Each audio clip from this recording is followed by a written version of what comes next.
Justin FREAKIN, the formidable voice of culture.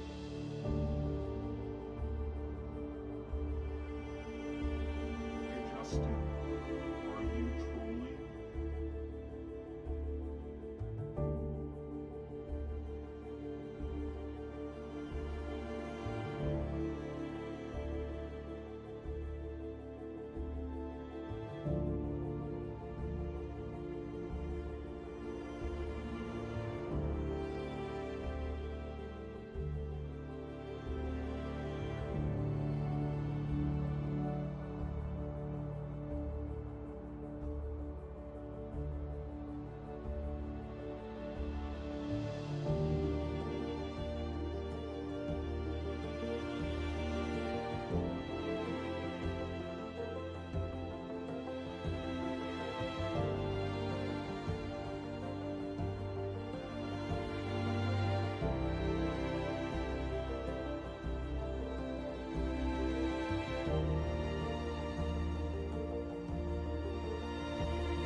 This is the Troll live with Justin FREAKIN. I'm not saying I just got out of bed. But I looked at the clock and went, motherfucker, it's 7 o'clock already.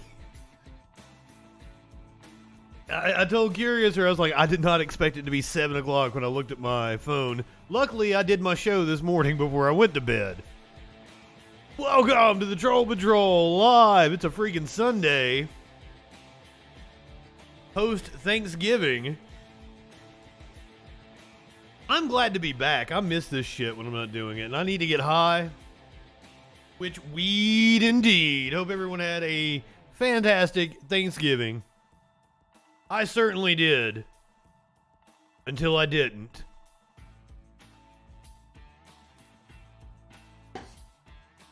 If you were in our Discord, you got my running commentary the entire time. I will say this, I had never experienced a drama-filled holiday before. It was only something I'd seen on TV. So at least I get to experience it once, right? You guys, what am I alluding to? I'm alluding to apparently teenagers. Teenagers are they're shit. Teenagers are shit. I was not aware of this. I'm never around children. I hate children. Fuck children. No, not literally. Don't literally fuck children. That would be bad. Figuratively. Figuratively fuck children.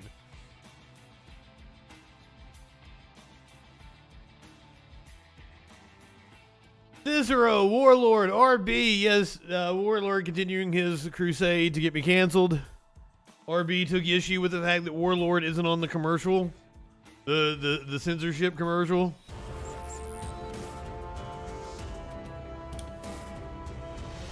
Have you heard the freaking news? YouTube, Facebook, and all of big tech are trying to do a cancel culture on Justin Freakin. Yeah, speaking of DM trying to do a cancel culture on me. This motherfucker. Do you remember the video the other day? I asked him if he masturbates. I clipped that and put it up on the YouTube. Nope, wrong one. Hope I'm not giving away anybody's private messages there.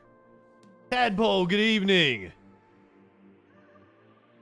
DM apparently has a real big problem with this video and has reported it multiple times and said if YouTube doesn't take it down, which YouTube is not going to because I didn't violate anybody's privacy, that he's going to get a lawyer. Sure thing, pal. Sure thing. Go get you a lawyer. To try to take down a video of you willingly coming on a talk show.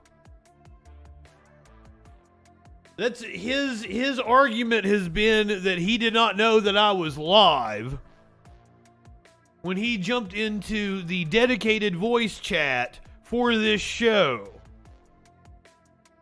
A voice chat that has never been used for anything other than being on this show in a streamer's Discord. So the idea that he didn't know I was live, DM, when the fuck have I ever wanted to talk to you when I wasn't getting content out of it? Come on.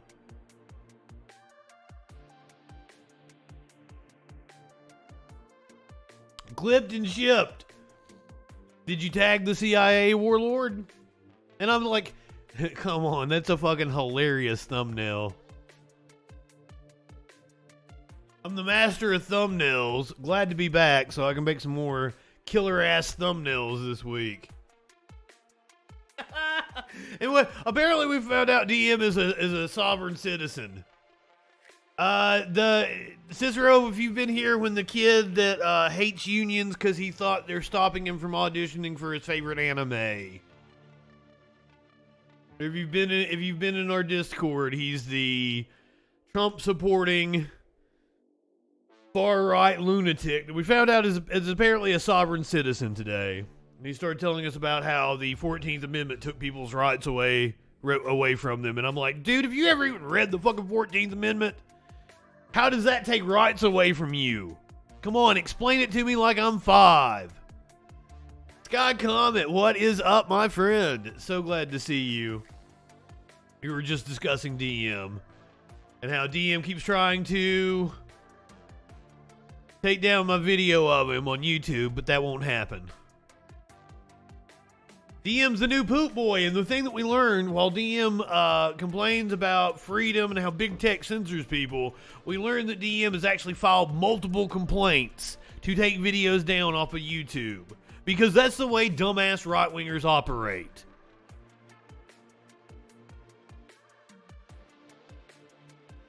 So remember, this guy who complains about big tech censorship and is supposedly all about freedom of speech has filed multiple claims to take down videos, including my video, where he willingly came into the voice chat of a live stream. He says he did not give me permission to use his voice. Here is your meme of the day.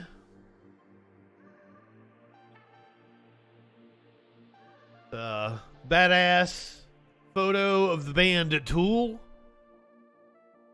I believe they're probably on tour right there because the trailer's behind them. That's certainly not a meth lab. So they're out back with their trailers. They took a nice a photo, looking all cool like the band Tool does.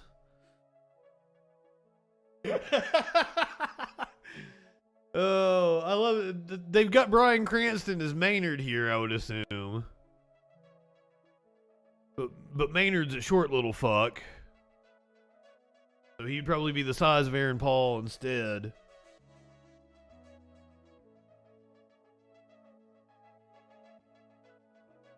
Well, I mean, so we had the whole teenager thing at Thanksgiving. And the coolest thing about my Thanksgiving was that food at the little lady's house. Fantastic. Had a good dinner there. Was planning on staying longer than I actually stayed, but hey, cool. So I come back to Curious's house on Thanksgiving night. And I don't think I ate that night. I think the next day after I woke up, I made myself a plate. And Curiouser made a completely different meal than what I had over at the little lady's house. We had turkey and dressing, and Curiouser made that here too. We had cranberry sauce, monkey bread, sweet potato pie, little weenies. I can't even remember what all we had, but I come over here, and it's things that I didn't have. I had green bean casserole here. I had broccoli casserole. Why wouldn't I make something to eat instead? I went to just go get a snack, and Curiouser had raided the upstairs fridge and had went and gotten multiple dishes. So I'm like pulling different things out to see what all there was. I'm just like piling everything on the counter, and I'm like, well, I was just gonna get one thing and a snack, but I guess I'll make a little sampler plate. I ended up with a huge ass fucking like it was Thanksgiving dinner again. Huge ass fucking plate. What do you cats want? Cats are looking at me funny. Very nice, very nice. I did like last night, and I don't know what Curiouser did to that ham, but my God, that ham was amazing. I had ham like 3 or 4 different times last night. I was off last night. I watched the WWE pay-per-view, and then I went and got a plate, came back, ate, got high, fell asleep, woke up, went, got myself more ham and sweet potato casserole, fell asleep again, woke up, went and got myself another plate of ham and sweet potato casserole. At some point in time, I had 2 pieces of fucking pumpkin pie.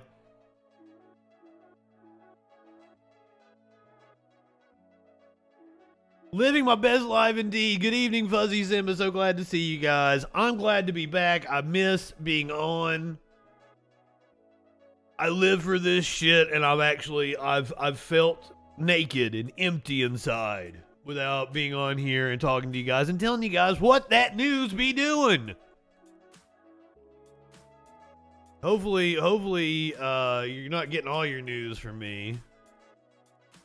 But in case you are, you might be a little bit behind, so let's find out what that news be doing.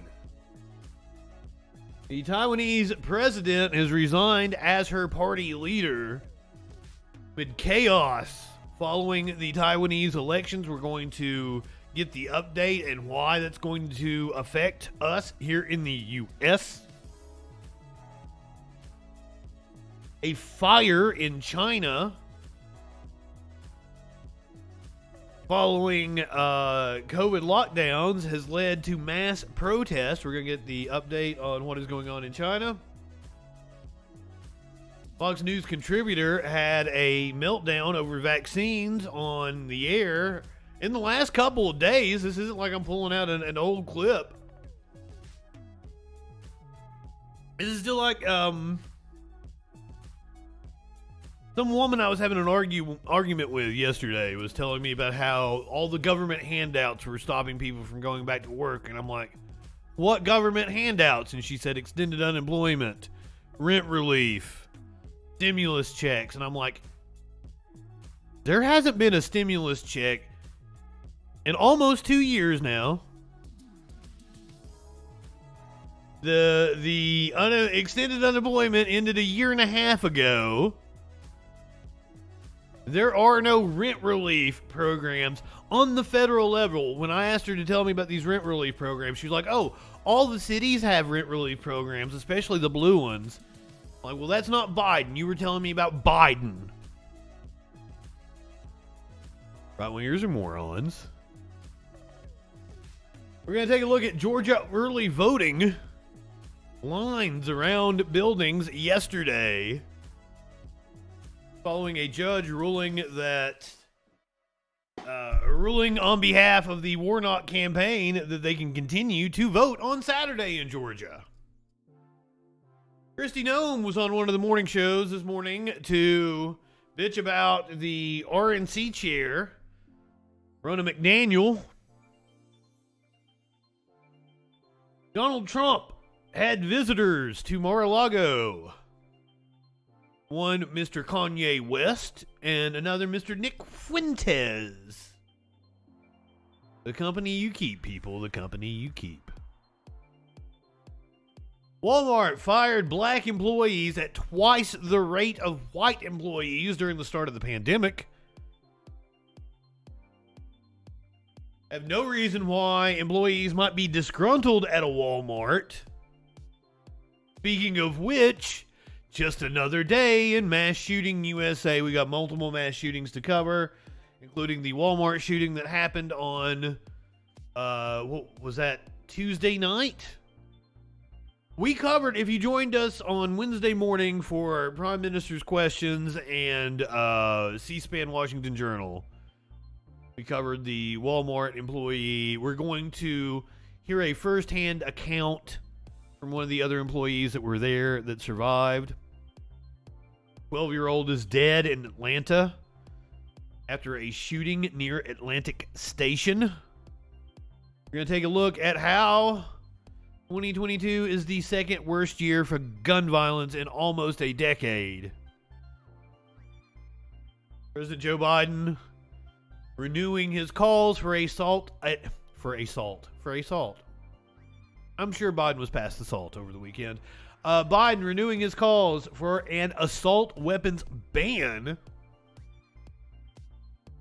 Colorado deputies have been indicted for a fatal shooting of a man who called for help. Called the cops for help. What did he get? A bullet in the head. Georgia deputies have been fired after a video of them beating an inmate was released. We have a stabbing that occurred in the Bronx.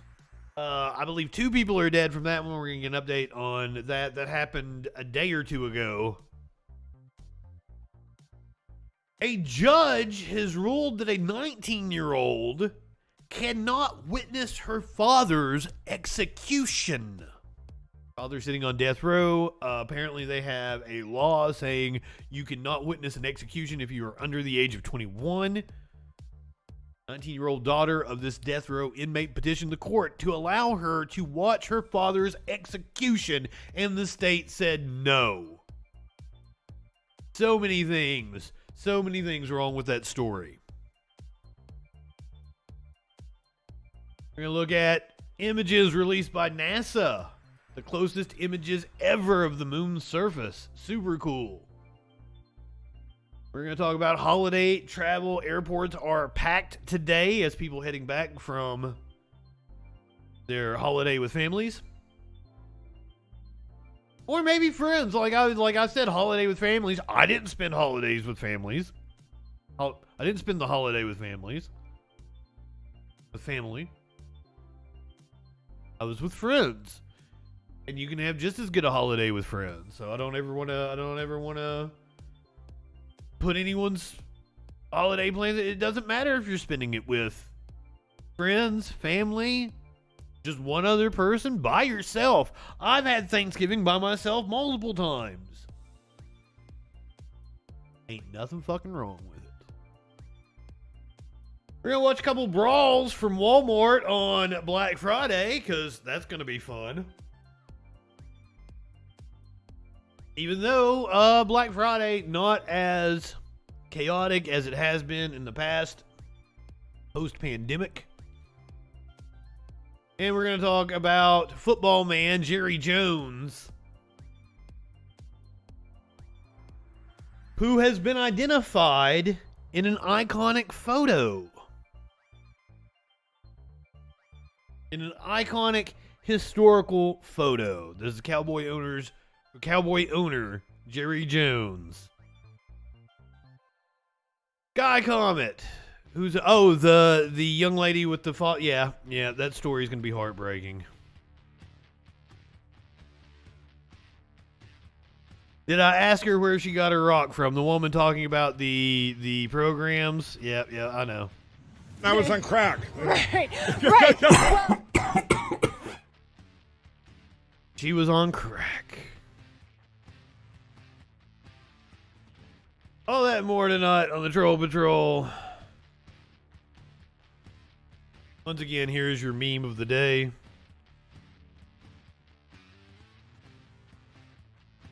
Really badass photo of the band Tool.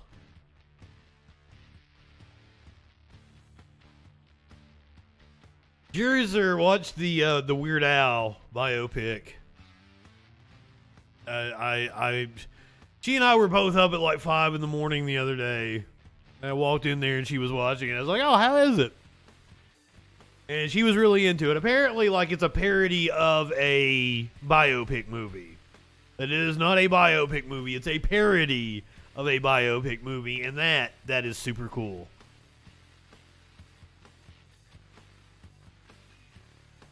I'm into that because, like, I heard, like, guns going off. I'm like, what the fuck? What, guns in a Weird Al movie? She's like, yeah, Madonna's trying to shoot him. I'm like, well, that never fucking happened.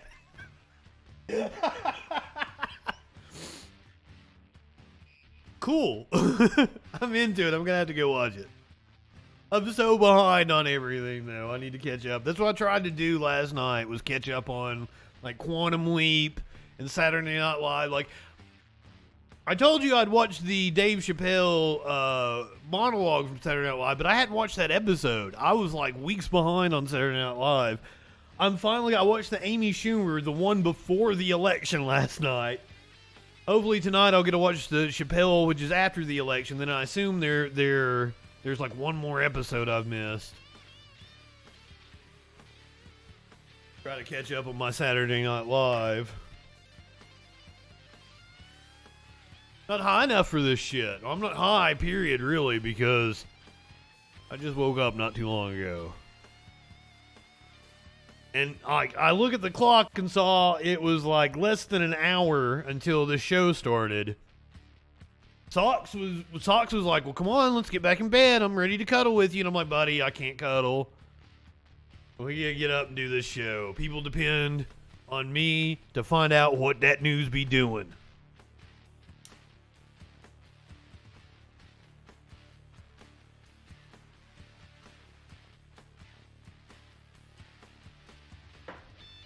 And of course, phone lines are open, 917-830-4359.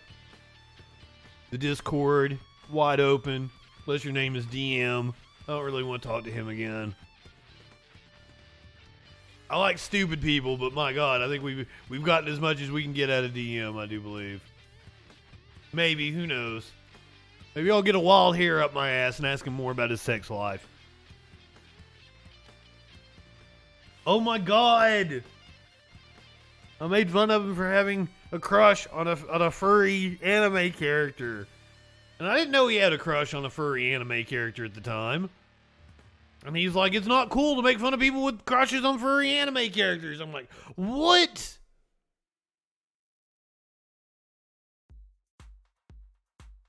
I don't like that, RB. I don't like that. Don't ever get caught up. That way you'll never run out of reasons to live. As someone who is probably ADHD, I've never officially been diagnosed. I got jumped onto one time by somebody who said it's not good to say you have ADHD when you haven't been diagnosed. I'm a little bit older than what would have allowed me to be diagnosed as a child. And I don't have any health insurance as an adult now, so.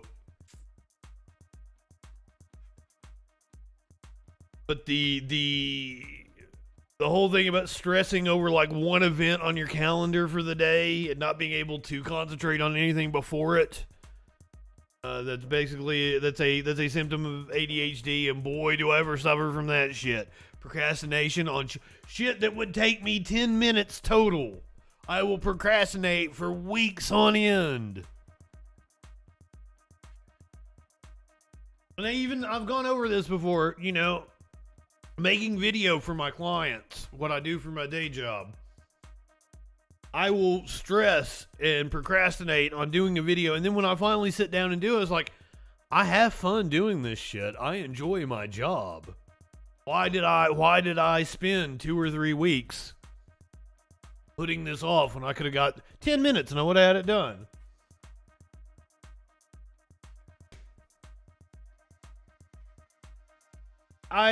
We're all on, you know, when it comes to disorders like that. Affliction. No. What's the word I want to use? We're all on, like, ADHD is a scale, and we all fall somewhere on that scale. It's not like an on or off switch. You don't have it or you don't. You have traits. All naturally occurring traits are distributed on a normal curve. That's how we know that sex is not binary. That's a topic for another time. I almost got into that topic tonight. We're not going to do that. We're not going to do that. Also, I had the video of the Club Q shooter's dad. I mean, it's probably old news. You've probably seen the video now of him finding out that his son was a mass shooter, and apparently he was relieved to find out that he was the shooter and not a patron of the club. Fucking disgusting video.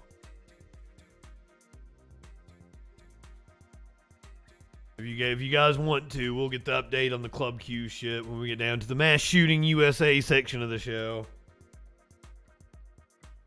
If you haven't seen that video, if you have, we'll move on.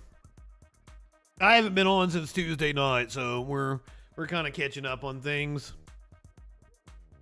Well, Wednesday morning, I guess. Wednesday morning. We did Prime Minister's Questions and C-SPAN Washington Journal, and that was a lot of fucking fun. I think we're going to be doing that from now on. We'll see if we do it this week, though, because Curiouser will be off, so we'll see how things work out. A whole lot easier for me to do a stream at a weird time when Curiouser is at work. I'm sure you can't get any sleep around here if I'm doing this shit. Right, our top story tonight, we're going to move over to Taiwan. The president of Taiwan, I always fuck her name up too. Tsai Ing-wen has resigned as the head of the ruling Democratic Progressive Party after her attempts to recast local elections as a way to show defiance to China, and that failed to win public support. We're going to go to a Reuters piece. Taiwan President Tsai Ing-wen resigned as head of the ruling Democratic Progressive Party on Saturday following local election losses. Tsai had tried to frame the elections as more than just a local vote, saying the world is watching how Taiwan defends its democracy amid tensions with China, which claims the island as its territory. But her strategy failed to win public support, and at a press conference, Tsai took responsibility for the losses. We were unable to break through the current makeup of local politics. This shows that we have not met expectations of the people when it comes to running municipalities. The local elections for mayors, county chiefs, and local councillors are typically about domestic issues like health crisis restrictions and crime. The main opposition party, the Kuomintang or KMT, was leading or claimed victory in 13 of the 21 city mayor and county chief seats up for grabs, including the capital Taipei. The KMT has accused Tsai and the DPP of being overly confrontational with China. It's not like the DPP. Now, for those of you who are unaware, Taiwan exists in this weird quasi-state where they are part of China, but they're not. This goes back to World War II. This goes back to the Mao Chinese Revolution. The pro-capitalist section of the political landscape fled to Taiwan during the communist revolution. And they've existed as this territory of China that is its own sovereign democratic country, but is still part of China. Now, China wants to bring Taiwan completely into the fold under the CCP. The United States wants to prevent that from happening because of Taiwan's production of chips and processors. The company, it's literally a fucking company that runs Taiwan, is the only company that makes the most advanced microprocessors. So they will allow other countries to manufacture the last gen microprocessors. But Taiwan keeps very close guard of the next gen technology for microprocessors, and they only produce the newest ones on the island of Taiwan, and that is the reason why this is so strategic for the United States.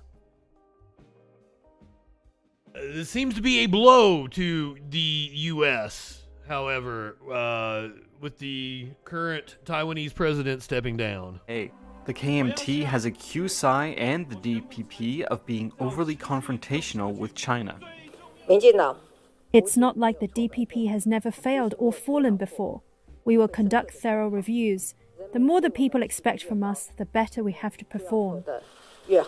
Focus will now turn to the 2024 presidential and parliament election, which Tsai and the DPP won by a landslide in 2020 on a pledge to stand up to China and defend Taiwan's freedoms. Tsai, who will continue serving as president until 2024, cannot run again because of term limits.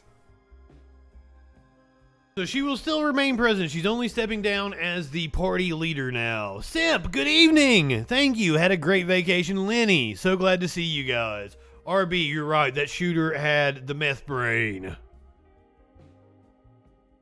Indeed had the meth brain. Simp, I had a fantastic vacation. Played shortly before the vacation, I bought Gran Turismo 7 for the PS5. Quite a ways into it now. I've been playing the shit out of it. I've been switching that up, playing some Tony Hawk as well. Going back and forth, trying to catch up on TV shows and shit. And I slept a lot. So the thing about Taiwan, and I always feel that countries have a right to their own self-determination. The weird thing about Taiwan is breaking away and being independent from China is not popular. Going and being part of China is not popular. The popular position right now in Taiwan is to remain in their quasi-Chinese independent state. That is what the people of Taiwan, through multiple polls and votes, have settled on is we want to continue this quasi, we're part of China, but we have our own independence thing going on. And that seems to be an untenable position that China does not want to allow that to continue to happen. And this is the source of tensions in Asia currently. This is definitely something we're going to have to continue to monitor as we go forward.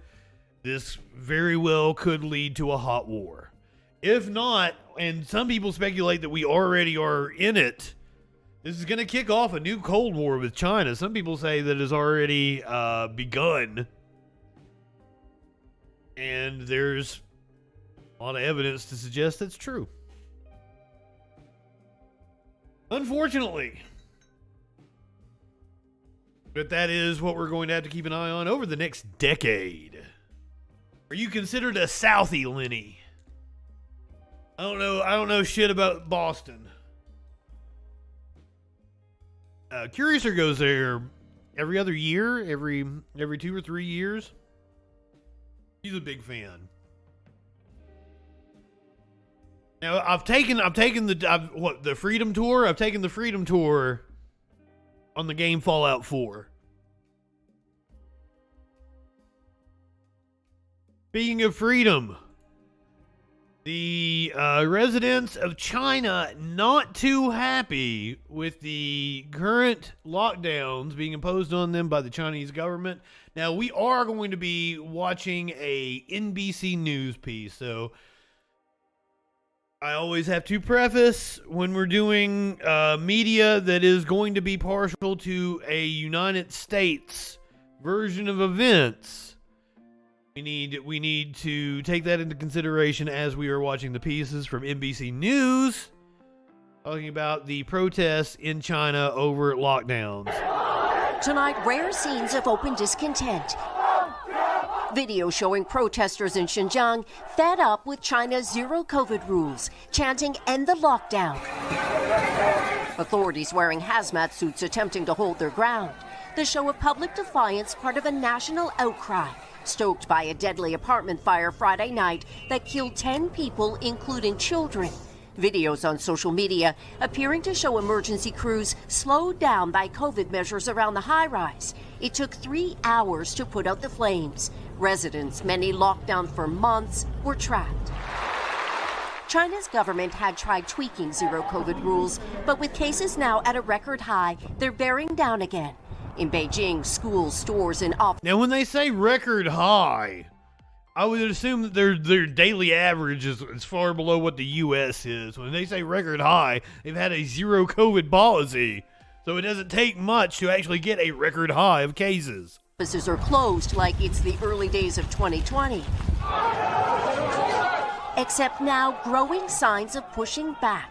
I need to pack another one. I think crowds charged record high indeed. While in Zhengzhou this week, clashes at the Foxconn factory making iPhones. Videos on social media showed crowds of police shoving workers protesting over pay and COVID rules. Foxconn apologized and gave payouts for workers to leave, forcing Apple to warn that. That is another thing, is we have actually seen, NBC News isn't really touching on this and attributing it more to the lockdowns. We've seen protests pop up in China over working conditions. They have a burgeoning middle class now, which wants some fucking rights and wants to fight for those rights.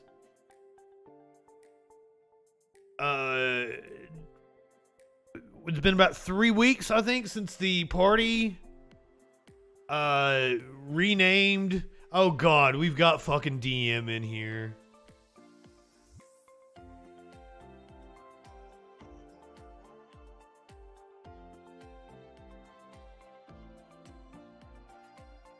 DM, the former president of the United States,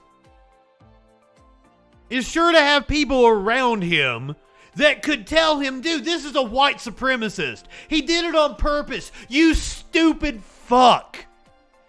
You just want to suck Trump's cock. It's amazing for somebody who's an incel and never seen another person's genitals that you gargle Trump's cock and balls so much. You are stupid. You are one of the dumbest people I've ever met in my life. Holy fuck, and you are indeed an incel. How's it working out for you trying to get that video taken down? You stupid fuck. Wanting to get a video taken down, YouTube ain't gonna do it. Hilda Rose, what's going on? Well, yeah, because it was stupid. They weren't gonna take the video down. It was never gonna happen. I would love to see you come at me with a lawyer, you stupid fuck. God, you're so dumb. And a furry incel. Dumbass furry incel. No. I'm gonna go back to doing the fucking news like I was doing. We have seen protests pop up. About 3 weeks ago, the Communist Party renamed Xi Jinping as the leader of the party. And there were sparse protests that popped up in regards to that about working conditions in China. So the burgeoning middle class is truly leading to an uprising of the people, and, you know, you hate to see it, right? Forcing Apple to warn that iPhone output will take a hit. Online criticism of the government's policy is escalating too, at times overwhelming censors here. In Xinjiang, officials say they're now reopening areas that are low risk. Protesters lamenting it comes far too late. Janice Mackey-Freyer, NBC News, Beijing. So I have a feeling that there's more going on than just COVID lockdowns, but NBC News is framing it as being mostly attributable to the lockdowns.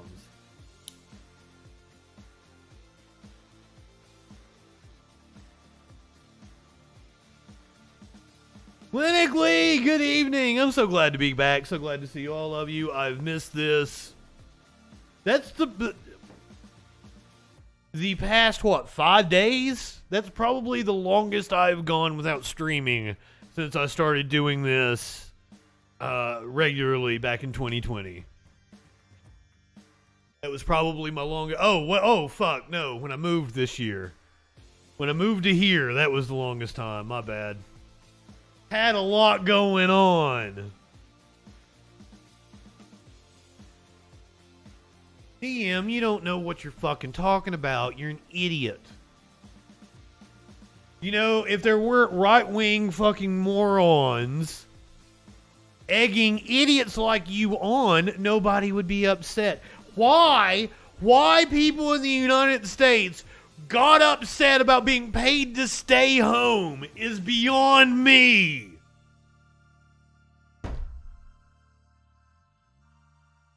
Right-wing propaganda got idiots like you to be upset about being paid to stay home. Fuck, what kind of capitalist simp are you? Jesus. Well, there were plenty of jobs that were still going. You totally could have gone to work. You don't have a right to get people sick, you fucking idiot. You don't have a right to go out and infect people with a deadly disease.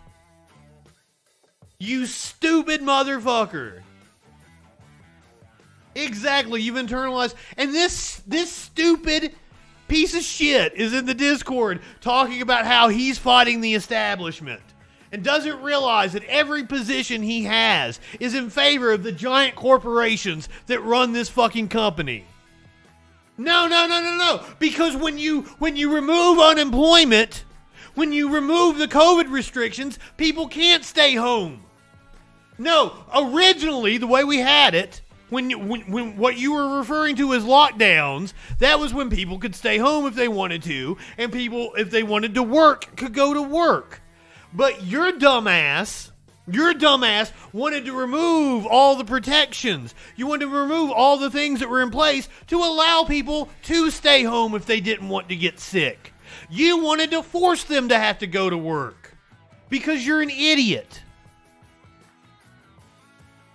And you do the bidding of big corporations while saying you're anti-establishment. It's the dumbest fucking thing. You'll make arguments about freedom, but what you really mean is you want corporations to have the freedom to do whatever the fuck they want to other people.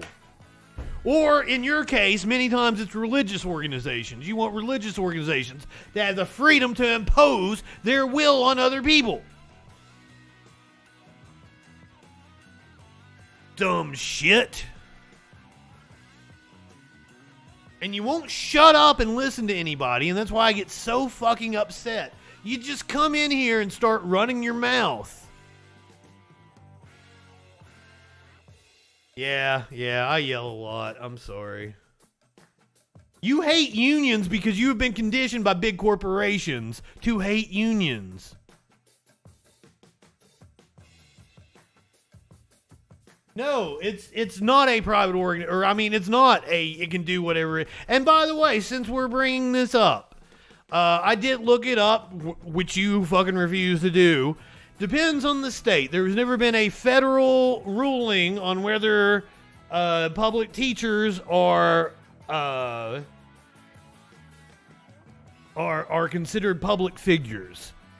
In certain states like Connecticut and Illinois, they are considered public figures. In states like Tennessee, I'd have to look up the list again.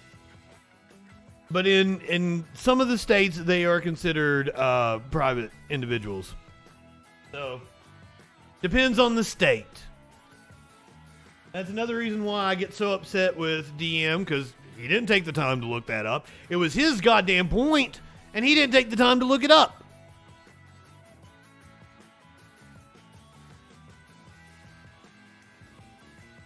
And so everyone knows what we're talking about, he's defending Libs of TikTok. Libs of TikTok, which posts the school, the name of the individual, of just a gay person existing, calls them groomers, and then tells their idiot-ass right-wing followers to go and harass them. And DM thinks that's perfectly reasonable.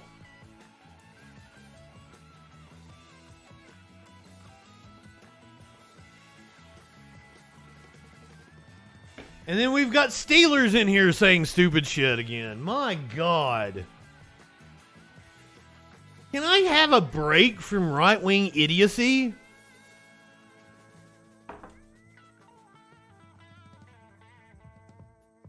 And also, when we were talking about doxing isn't a legal term. We weren't talking about what is legal, motherfucker. We were talking about what is ethical.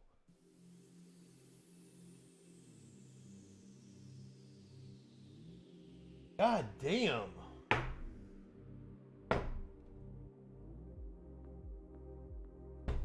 I know you don't give a fuck about ethics. It's clear. It's very clear.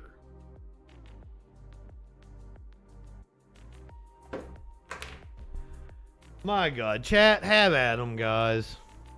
I'm going back to doing the news. We are going over to Fox News, where apparently one of their hosts had a meltdown over vaccines.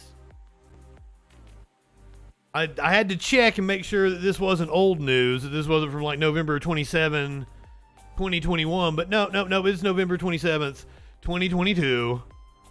Fox commentator melts down over vaccination, saying she's going to be sent to a concentration camp. These people are idiots. Let's find out what their argument is. But let's also not pretend that we're that much better from China on this issue than the Chinese Communist Party. Okay, you had a Rasmussen poll. Nearly half of Democrats wanted to put someone like me for not getting the vaccine in a government camp. Almost half of Democrats wanted to fine or imprison people for simply questioning the efficacy. What? She said we wanted to put her in a camp? What? Democrats wanted to fine or imprison people for simply questioning the efficacy of a vaccine. I could not go out to dinner in New York City for a period of time. You were rejected from a restaurant, kicked out of a restaurant. You had Joe Biden still purging military heroes for not wanting to get a vaccine that the Florida Surgeon General says increases. The Florida Surgeon General is an incompetent piece of shit. That's why, my God, this is why they love that motherfucker. This is that Lapido or Lapido or whatever the fuck his name is. He worked at a hospital, I think it was in Massachusetts, and the surgeon that was over him at that hospital said he was unqualified to be the Surgeon General of Florida. The military has to take a shit ton of fucking vaccinations. Some of them actually experimental. The military has no right to refuse anything that the government wants to do to them. They signed over their lives. There is no bodily autonomy in the military. Holy shit.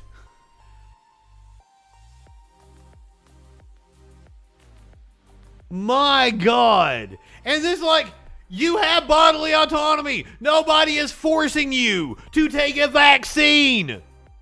Anyone acting like you are being forced to take a vaccine is a complete and total moron. And it was never, even when the employer mandate was in place, you weren't being forced. You could go get another goddamn job if you wanted to. You could work from home and not have to be around people. And even at that point, it wasn't even a vaccine mandate. You could vaccinate or you could take a test. You could be tested every day. That wasn't unreasonable.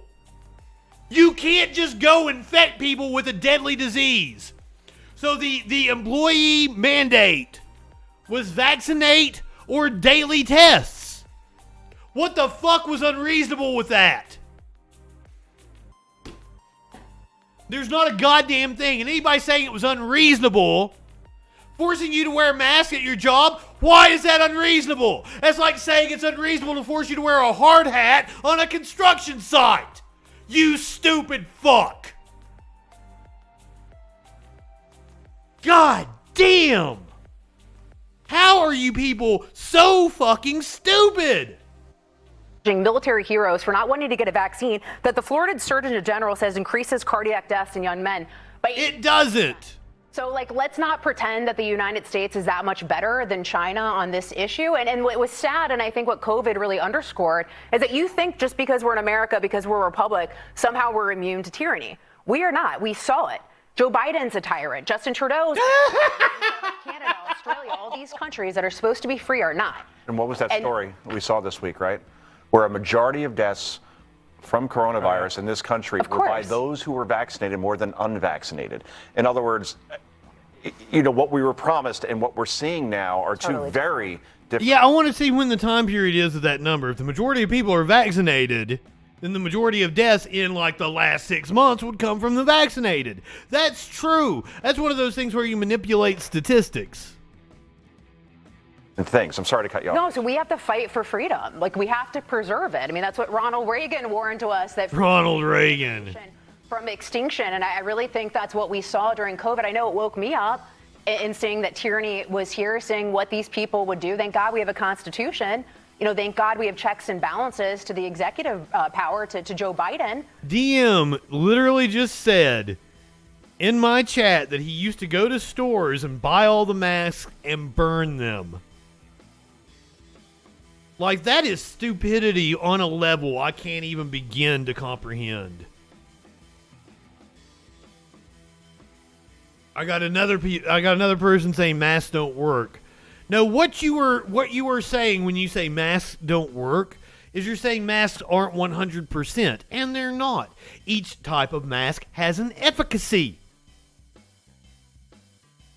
An N95 mask is about 95% effective. A surgical mask is around 70% effective. Cloth masks are about 20 to 30% effective.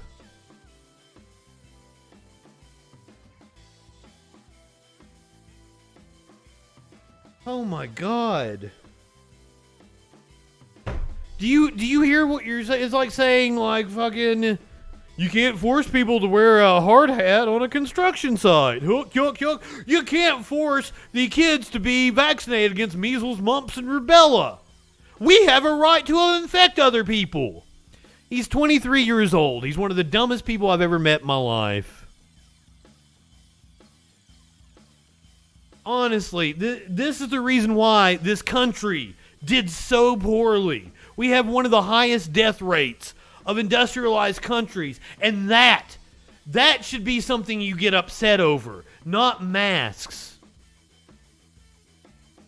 Not masks. The fact that this country, which had every advantage to be able to handle this pandemic, did so poorly, and we did so poorly because of you stupid fucks.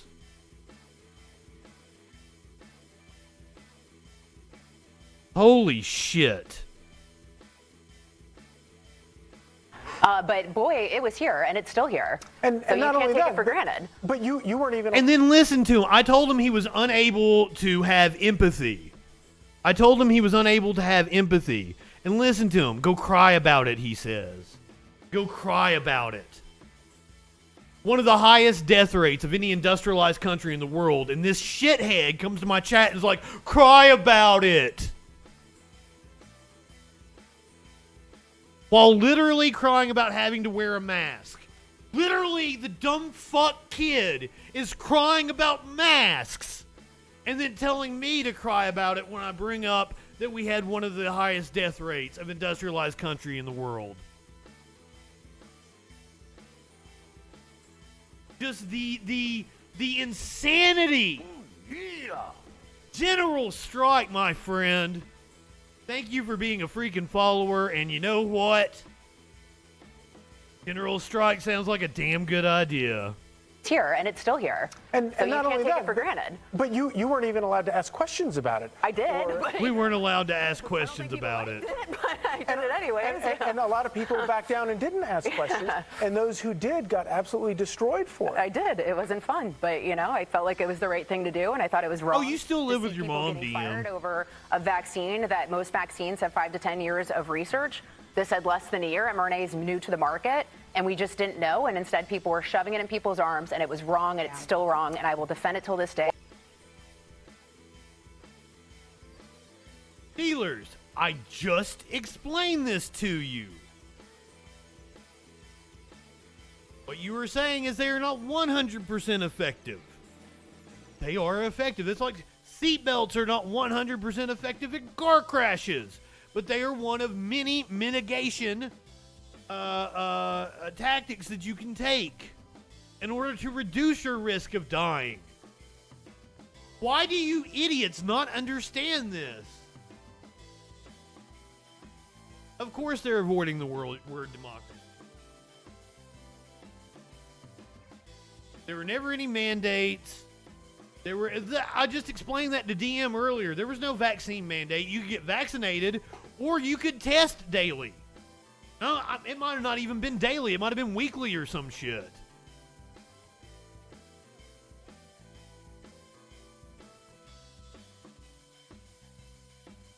So, shit.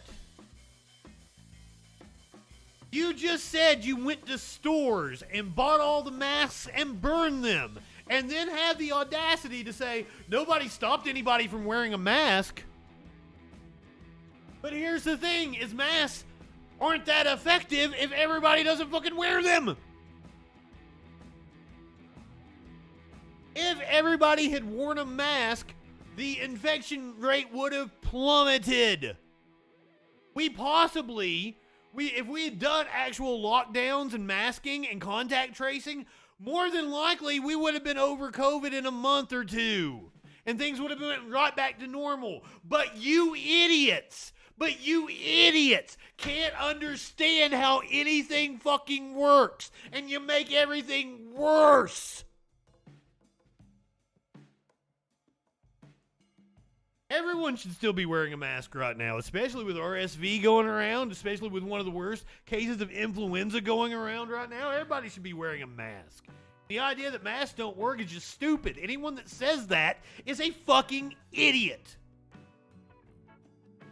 The idea that masks don't work is absolutely insane.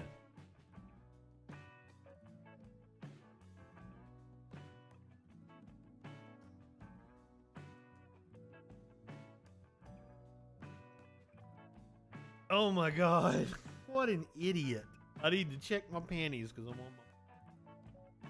What do you even know about periods, you fucking stupid furry incel?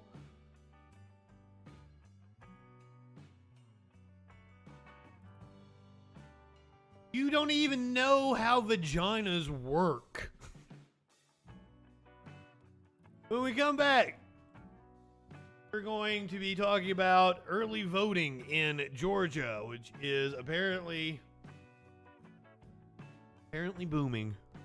Lines all the way to the other side of the building. We're going to talk about white supremacist Nick Fuentes going with Kanye West to Mar-a-Lago. Walmart fired black employees at twice the rate of white employees at the start of the pandemic, because of course they did. We're going to hear from a Walmart employee who is going to detail the shooting that took place last week in Chesapeake, Virginia. A victim has been identified in yesterday's shooting near Atlantic Station in Georgia. This is the second worst year for gun violence in almost a decade. A weird way to put it, because the implications of that.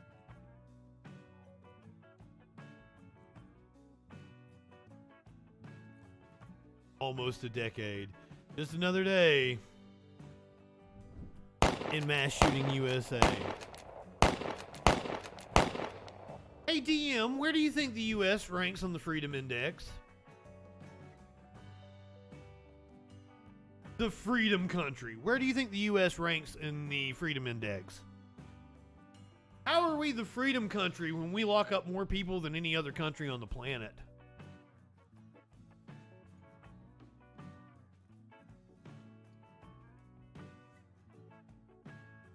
How are we the Freedom Country when we lock up more people than any other country on the planet, including China, which has 3 times our population and is considered totalitarian?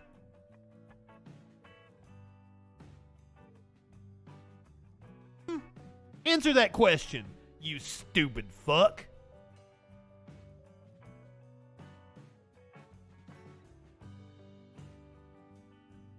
The ideas of sovereign citizens. Holy shit. Go over the Bronx stabbing. The judge ruled that a death row inmate's daughter cannot witness execution. A man fell off a cruise ship and no one noticed. He was rescued hours later. I watched some Walmart fights from Black Friday.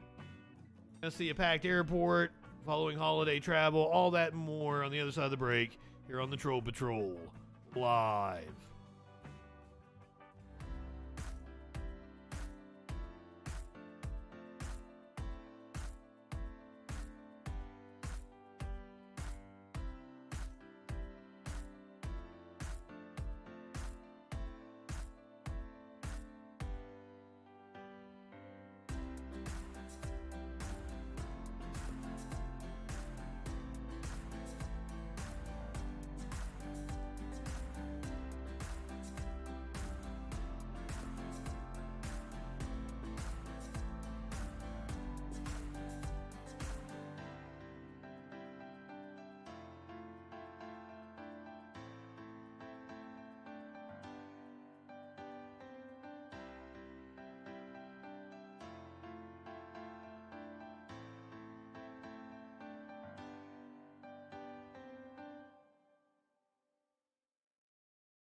We live in turbulent times.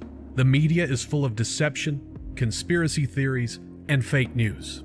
Now, more than ever, it is important to ensure you're getting information from a source that's freaking reliable. I'm Justin Mullins, and this is the Freakin' News. Get a breaking or interesting story with a humorous twist in about a minute weekdays, 8 a.m. Eastern on YouTube, BitChute, Odyssey, and more.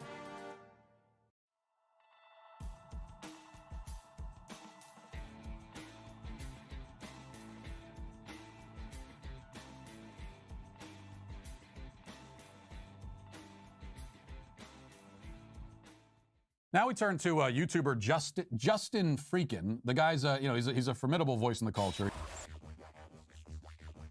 Uncensored and unfiltered political talk and debate from a leftist perspective. The day's top news stories and videos with astute social commentary. If not high enough for this shit. All we're establishing is this guy's wicked, sick aesthetic. Right-wingers are morons. You brought back the wrong kind of fucking cake, you idiot. I guess I gotta thank Matt Walsh for introducing me to Justin FREAKIN. Yet you're like, we'll pray for somebody. You think you can telepathically communicate with a deity, and you have the audacity to say somebody else has a mental disorder. For the love of God. I cannot tell you how many people have come to my YouTube and said, but you say for the love of God. Why you're mocking somebody that believes in God? Do you not see the irony in that statement? That's the joke, motherfuckers. Right-wingers are so goddamn stupid. I swear, dumbest fucks walking the planet.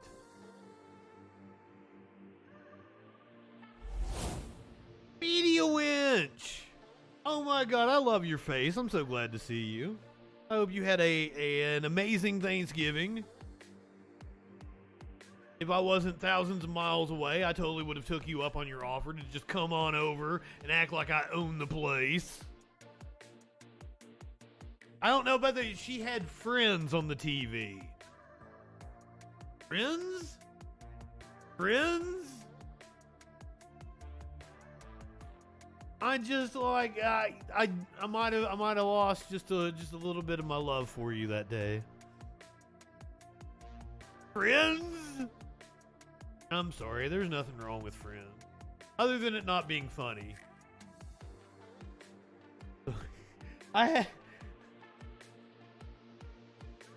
The best Thanksgiving episode belongs to WKRP in Cincinnati. Oh shit. Somebody hooked clinically up. Thank you so much for handing out the sub.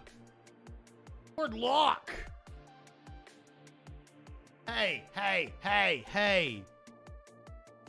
She invited everyone to come over. And act like she literally said, come over and act like you own the place. Maybe I shouldn't say literally. Lord Locke, so happy to see you. Hope you had a good holiday. Have I left anybody? Did somebody sneak in that I haven't said hey to?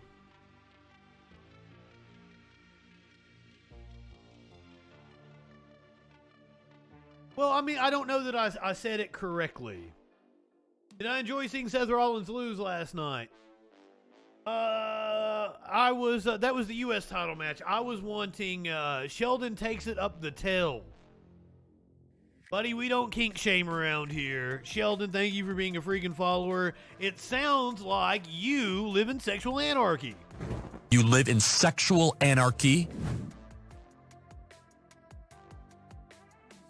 I was in that match. I was going more for Bobby Lashley. Oh, you're asking me if I enjoyed Seth Rollins losing because of him stealing my freaking gimmick. That's right. I like Seth an awful lot. Other than, here on the stream where I pretend I don't like Seth. I was really rooting for Bobby Lashley in that one. Okay, so And guys, I almost watched the pay-per-view on stream. Would you have joined me if I'd watched it? So I was gonna say, like, I'm playing WWE 2K22. HK gonna be live in the studio. Hell yeah. But I thought about saying that. Yeah, I mean, okay. Thanks for being here, though, Danny. The War Games match. I fell asleep during the women's one. I'm sorry. It had nothing to do with the women. I've been tired. And then so we've had water issues this week on the mountain, and Curiouser had told me to hold off on taking a shower, so she messages me during the pay-per-view, like, you're cool to take a shower now. And I really wanted to take a shower. It comes up, but I was like, I'm gonna wait until the pay-per-view's over. I'll watch WWE. And it was like Ronda Rousey versus Shotzi Blackheart. I'm like, I'm gonna go take a shower during this match. Apparently the match wasn't good. War Games match was great, though. Sami Zayn was great. Not high enough for this shit. Danny, why you telling me to eat shit? Listen, Danny. Up yours, woke moralists. We'll see who cancels who. We'll see. See who cancels who. Come on, man. Steelers, no, not everyone in the chat follows WWE, but there's enough to where I get to talk about it a little bit. A fake-ass Hulk Hogan. Is my bandana fake? Is Hulk Hogan fake? I don't understand what's going on here.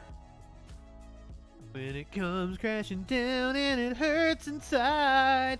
Dun, dun, dun, dun, dun, dun, dun. Our kitty stinks. Our kitty stinks so bad. It's like you want, and she's getting so big. Why do kitties stink so bad?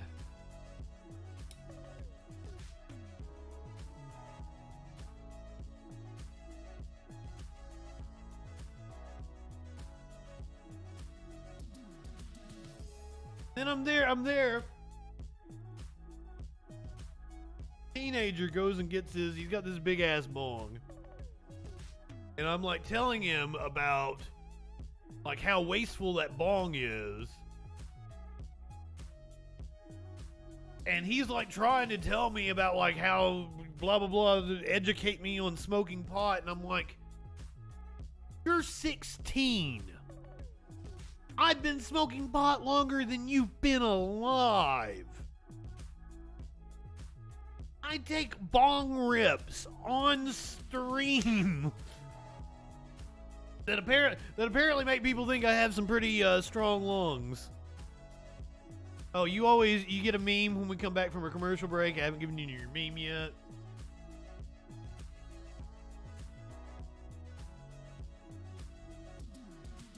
I did not put I am but an old man. I've learned from the master.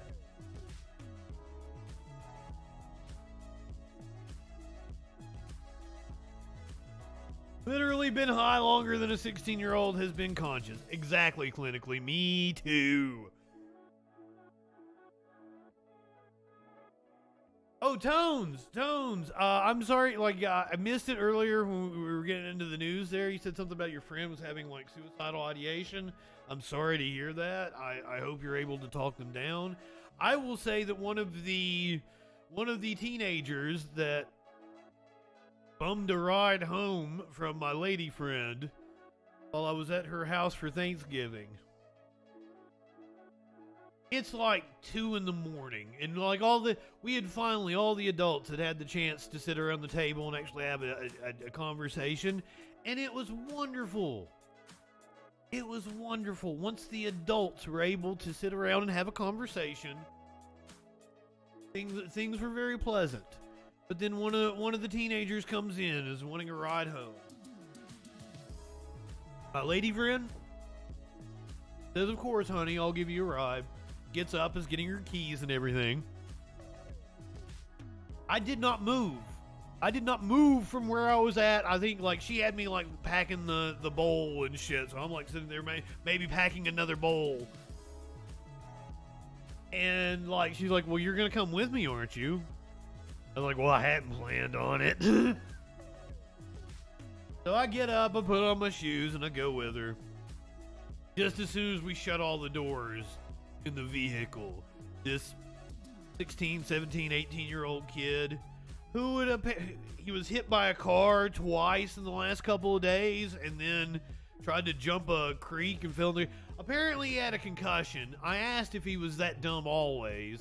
They're like, yeah, he is. Apparently he's a little aloof, but not always that aloof, that he had a concussion.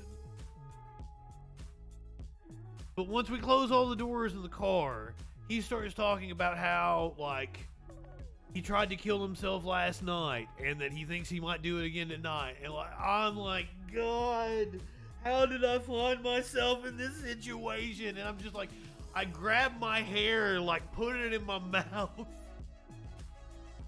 It's like, I didn't want any of this drama. I don't want to make light of somebody who is having suicidal ideation. But, like, I didn't ask to be around all these teenagers. And I will say that my lady friend, who used to be a counselor, did an incredible job of talking to him. And it made me I was very proud of her. I was a little turned on by how fucking well she handled it.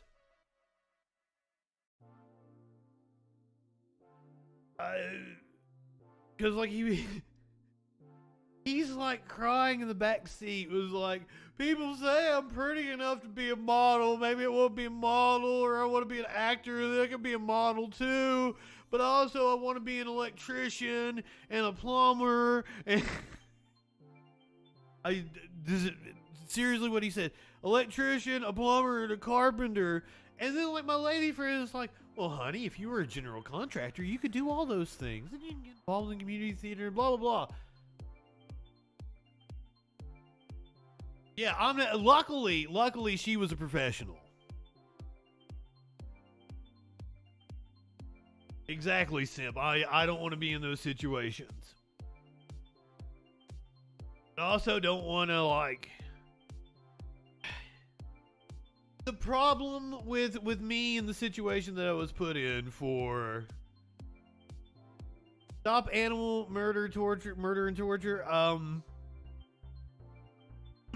that might have been, so that would be my reaction to it, which is why I'm not somebody that should be dealing with somebody who has had suicidal ideation.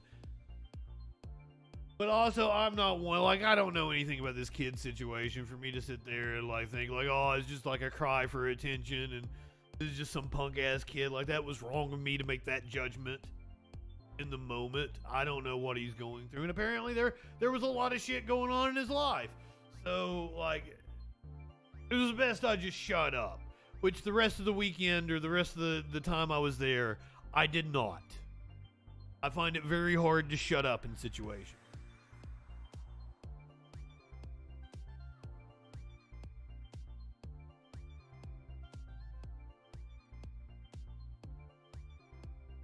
Well, like, the teen didn't know me. The teen opened up to her, and she's like she's the caring, loving person that takes in all the, like, misfits. But also, like, it was a bit of a burden that, like, everybody puts their shit on her, and here she is. She's got family in for Thanksgiving. She's got company staying the night, and here's a bunch of punk-ass teenagers putting all their shit on her. So that's like, yeah. But yeah, like, he clearly felt comfortable enough to confide in her, and clearly she was the person to confide in. She did a great job of talking to him. Did a great job of handling fucking everything and all the drama that was going on. I did not. I made everything worse at all points in time. They might as well have been running around going like, "Suck it!" I think I might have been told to suck it a couple of times. Like, a couple of them tried to bum cigarettes off of me. I don't smoke anymore.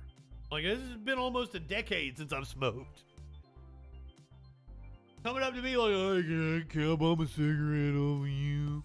Sassy Snicks, good evening. I hope you had a fantastic holiday. Oh my God, I think I've got hair. Like, I think it's under my bandana and I can't get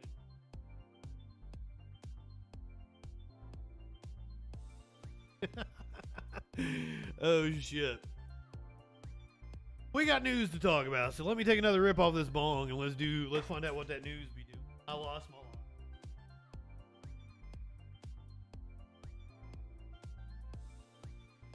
But I hope oh, you've quit for some reason. I felt like I've seen you smoke a cigarette since then, but it must have just been a joint. I keep getting on to producer Dave. I want him to quit. Love you guys, and I want you guys around as long as possible. And plus, it's just like I feel better. You will feel better. I mean, you do probably feel better. Always joints. Good. They asked me to roll a joint at some point in time, or maybe I volunteered. And they were those raw papers. And you lady friends is like a really true hippie. So it makes sense, but like those don't stick very well, and apparently I don't know how to work them. The first one I rolled was just horrific and would not smoke at all. And it's like I felt so bad. I was like, I even said, like, you know, I can roll a serviceable joint. I don't smoke joints. I don't smoke joints that often, so you can't really judge me on my joint rolling ability.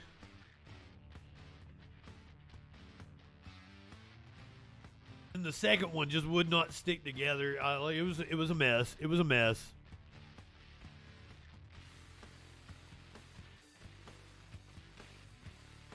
Did I roll a triangle? I don't know what you mean by that. I have a weird... The person who taught me to roll all those many moons ago had a weird way of rolling. They made like a little pocket. And most people, and I know now how other people roll, and I've tried to do it that way. Sometimes it works. Like, you know, you kind of fold the edges and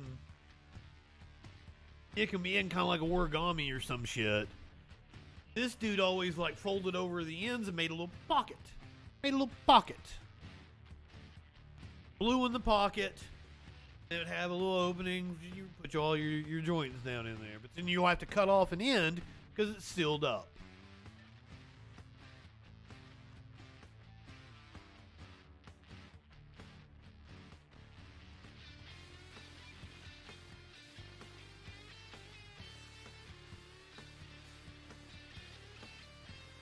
Nothing beats the rush I just got off of that hit. That hit just now that I just got, that's what I live for. That is what I live for with my smoking experience. I have a joke I tell on stage. I am a pro-marijuana advocate. I believe that it is up to intelligent, articulate individuals such as myself to come forward and show that you can live a happy, healthy, productive life while under intoxication of marijuana with zero detrimental side effects. Pause.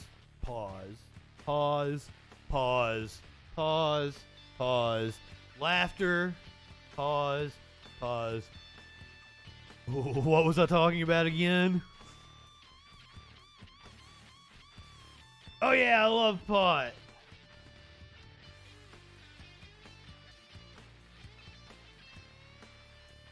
I love pot so much so that I have a shirt that's high as fuck. I love to wear it out.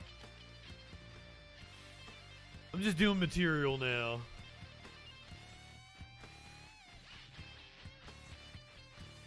So sometimes the pause doesn't work because you'll get people that want to say something. I think I actually did have somebody like, well, it'll make your memory or it'll fuck your memory up or some shit like that. Like, gee, thanks for stepping on my punchline.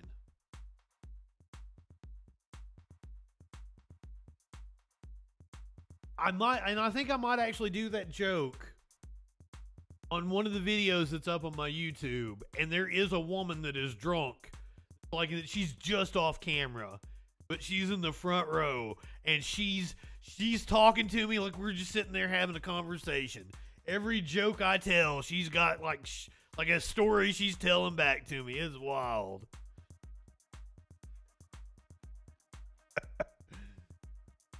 I miss stand-up. I want to go back to doing it. That's what I really want out of life, is to be like a road comic. I'm never gonna have a Netflix special. I'm never going to have like a major label fucking album release. But I can make a good little living for myself as a road comic and doing this show. Good comedians to me, Steeler says. My idol is Bill Hicks. You know, like Mom used to get on I would be out like cleaning my truck when I was like 16 or 17, and I had Eddie Murphy's Raw on, like, because when I first got my truck, I hadn't put a CD player in it yet, so it still had like a tape player. Because we were talking like a 2001 Toyota Tacoma base model. This is like right before CD players came standard. And I was listening to like Eddie Murphy's Raw, and my mom was like, "Can you not have that so loud in the neighborhood? Everyone can hear that." I think that's the one where he's talking about the uncle. You watch the Sasquatch. Man, I would give anything to have my Tacoma back. Bill Hicks would beat and here's the thing is like Bill Hicks and Alex Jones were like fucking friends or something.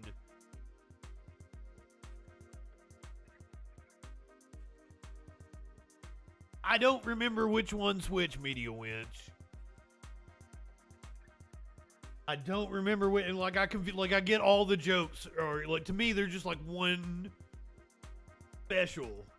It's just like the two Eddie Murphy specials. Love Sam Kinison, Richard Pryor, Red Fox. I mean, I'm a student of comedy, so like I've watched Andy Griffith stand up.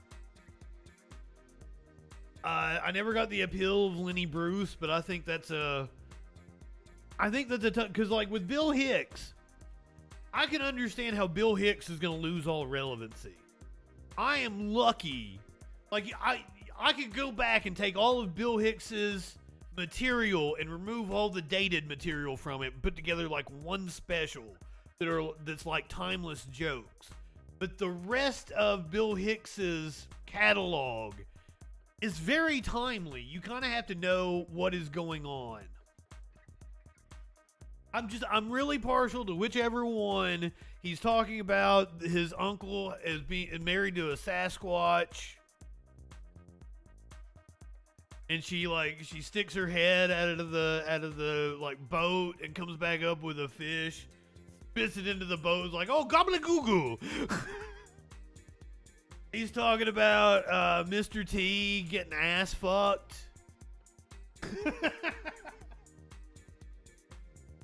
He does a goody goo goo. I don't. It's been years since I've listened to it. I specifically remember my mom getting upset. It was the Mr. T getting ass fucked by different characters on TV. That's the one that she was like, "Can you not listen to that so loud?" The entire neighborhood can hear. There are good Christian people all over this place. You married a Bigfoot, didn't you, Gus?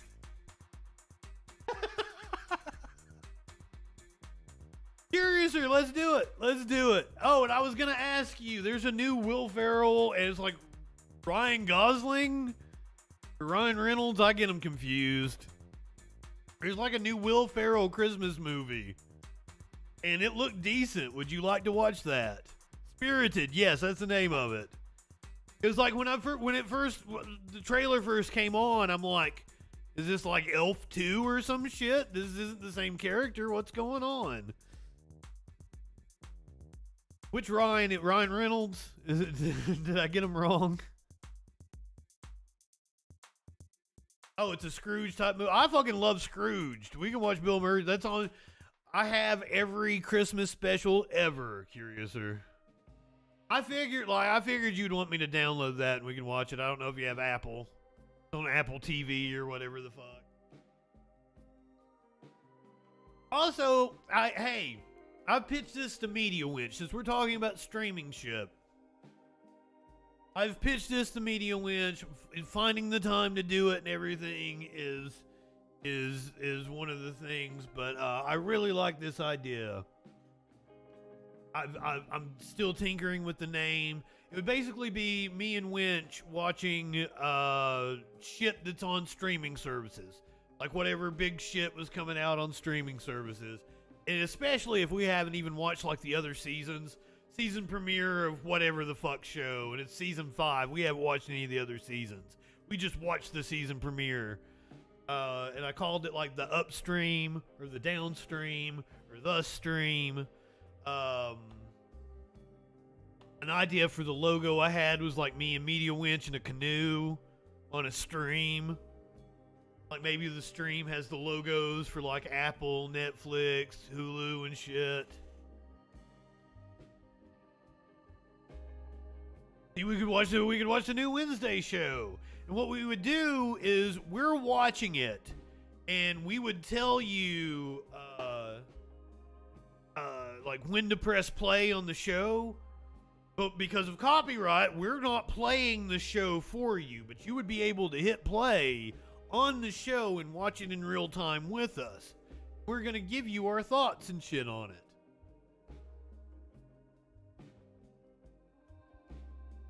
So the Addams Family movie, I haven't watched it yet, but she like you've watched it a couple times, haven't you, Curious? Or just you've had it on in the background, maybe you've watched it like a time all together or something like that.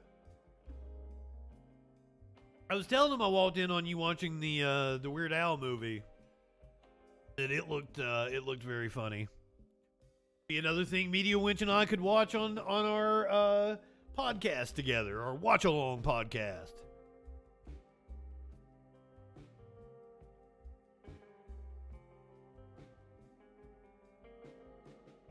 Better get on your makeup.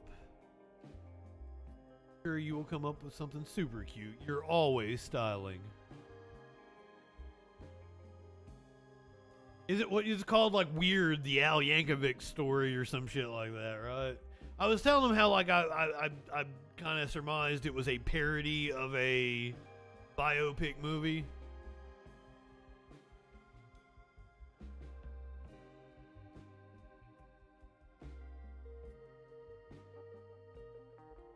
Alright, we got a lot of news to do. I've been off. We got to cover the news. Those of you that might not have seen it, here's your meme of the day. I've got a few Elon Musk stories, but you guys know I don't like talking about it. Maybe we'll do it. Get going on, though. Always shit happening with the Twitter. How long... We don't have a head of lettuce yet. Can Twitter outlast a head of lettuce? I mean, I assume it's going to sputter along for a little bit. James, this meme, is that what you're talking about? That's how Elon Musk stands go to the bathroom. I think UHF was indeed his biopic.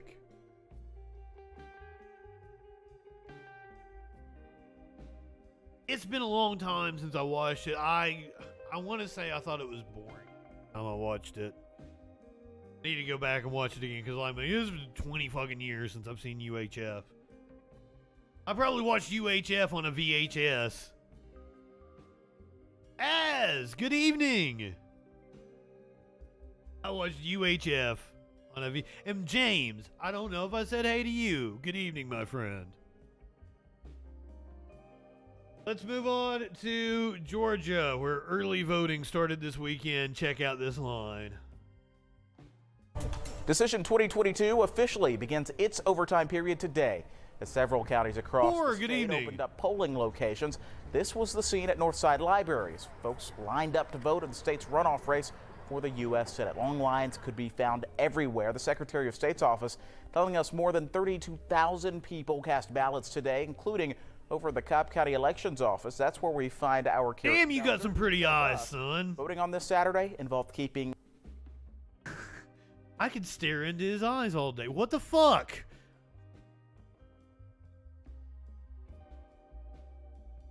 I'll pass on the rest of you, but damn, you got some pretty eyes, son. What the hell? Everywhere. The Secretary of State's office telling us more than 32,000 people cast ballots today, including over the Cobb County Elections Office. That's where we find our Karis Belger, who tells us voting on this Saturday involved keeping a special eye on the clock. So I thought it was going to be regular hours. Out of his trance now. 7 a.m., the time he thought Saturday voting would start in Cobb County. But he quickly discovered he was early, by 5 hours. So I thought it was going to be regular hours, so I just have to go home and come back. By 11 a.m., there was already a line get you some stretching breakfast outside the Cobb County main elections office as people filed in to take advantage of Saturday voting. It stretched so far, election staff had to double the line inside the parking lot to keep people out of the street. Shauna Davidson thought things moved pretty quickly. The wait was about 40 minutes long, so it wasn't too bad. But no matter the wait, Davidson... Now, I'm just saying, I don't think any of these people lined up to vote for Herschel Warnock. Maybe that lady right there. I don't see people getting excited to vote for, did I say Herschel Warnock? Herschel Walker. I don't see people getting excited to vote for Herschel Walker. So I'm assuming these are Warnock voters that are standing in line here. says she would have shown up. I vote because I have the right to, and democracy is on the line for me. Countless others across the state were just... Curiouser. It went, the Senate race was neither candidate, Herschel Walker, the Republican, or Raphael Warnock, the Democratic senator from Georgia, neither received 50% of the vote. So it goes to a runoff. That runoff is on December 6th. And right now it looks like Warnock is pulling away in the polling. And this was the first day of early voting for the December 6th vote. And clearly it is packed. Determined, with long lines being found in Henry and DeKalb County. Finding time to vote was especially important for Patty Rawl, who also came back later in the morning when doors opened. She's predicting things will stay busy. I think people are passionate in Georgia, and Georgia's an important state in the whole United States. And I think that people will really turn out and vote. Some say Saturday was their only time to vote, while others simply wanted to seize the opportunity to make their... See, what is wild is I just don't see, this isn't a vote that will give Republicans control of the Senate. So, Herschel Walker isn't selling anything. He ain't got nothing for them. Republicans they're not going to be motivated for a vote that isn't going to give them control of the Senate. So if you're coming out early, you're motivated to vote for Warnock, I would assume. Their voice heard on this important runoff election. In Marietta, Karis Belger, 11 Alive News. See, they were right down the road from the Marietta Diner. You can totally go get you some breakfast at that 24-hour-a-day diner. I think it sucks that the polls weren't open at 7 o'clock in the morning like they should be.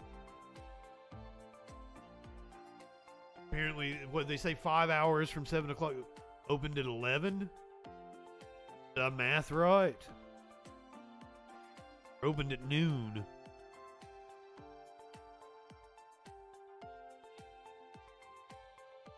Thought I had a picture of the Marietta Diner. Like, I think I showed Curious her the other day. 'Cause I was like, "Ooh, we filmed there one time. It's super cool." That's where. Oh yeah, there it is. That diner's right down the road from them.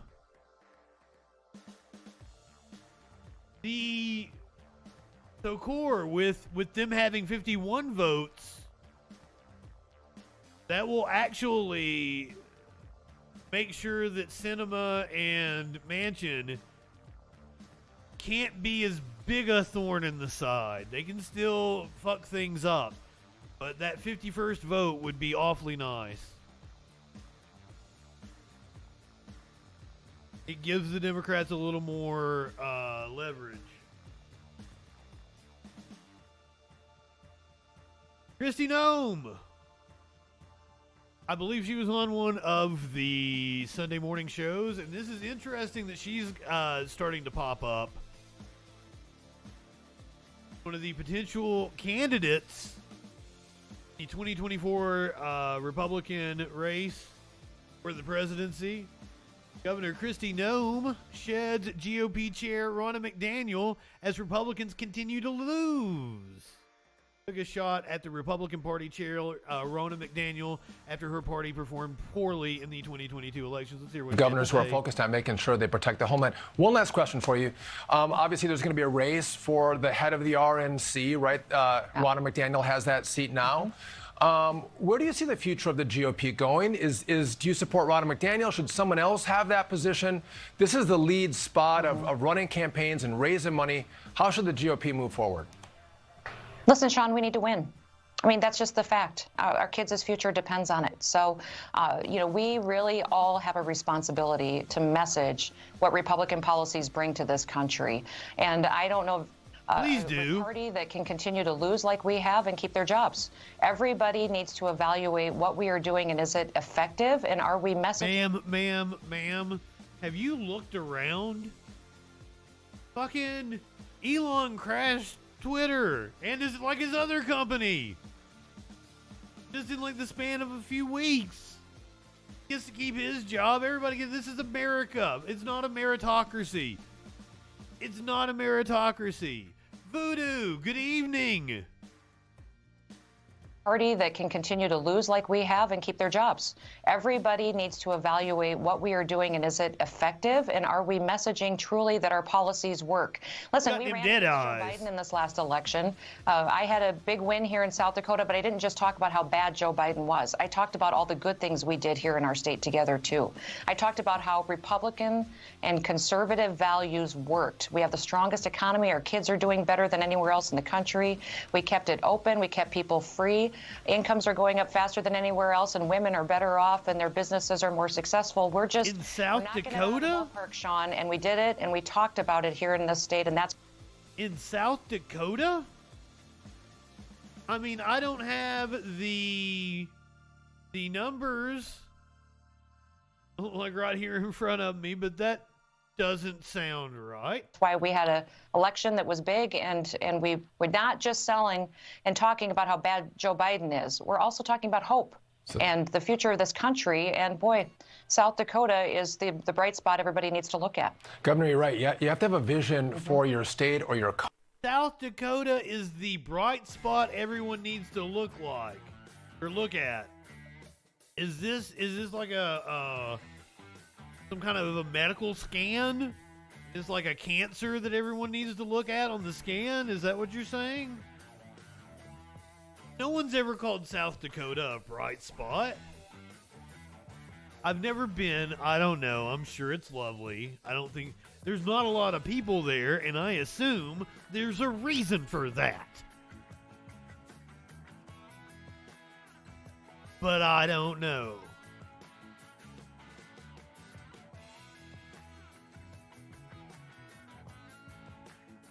Trump spent the holiday at Mar-a-Lago. Apparently, he had some guests.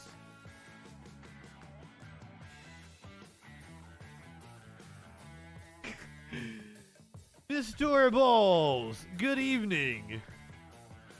It was just a joke.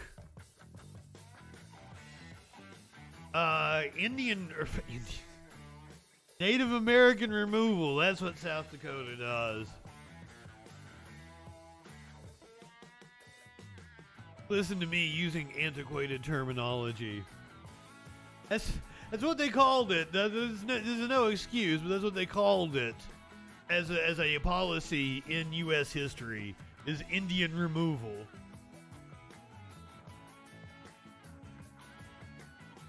I wonder where those numbers came from, in comparison to who, in comparison to what. I hated that I called it I hate the term Indian in reference to natives. But that was literally what the U.S. government called it at the time. For to read a history book, that would be what it would be referred to as. No winning.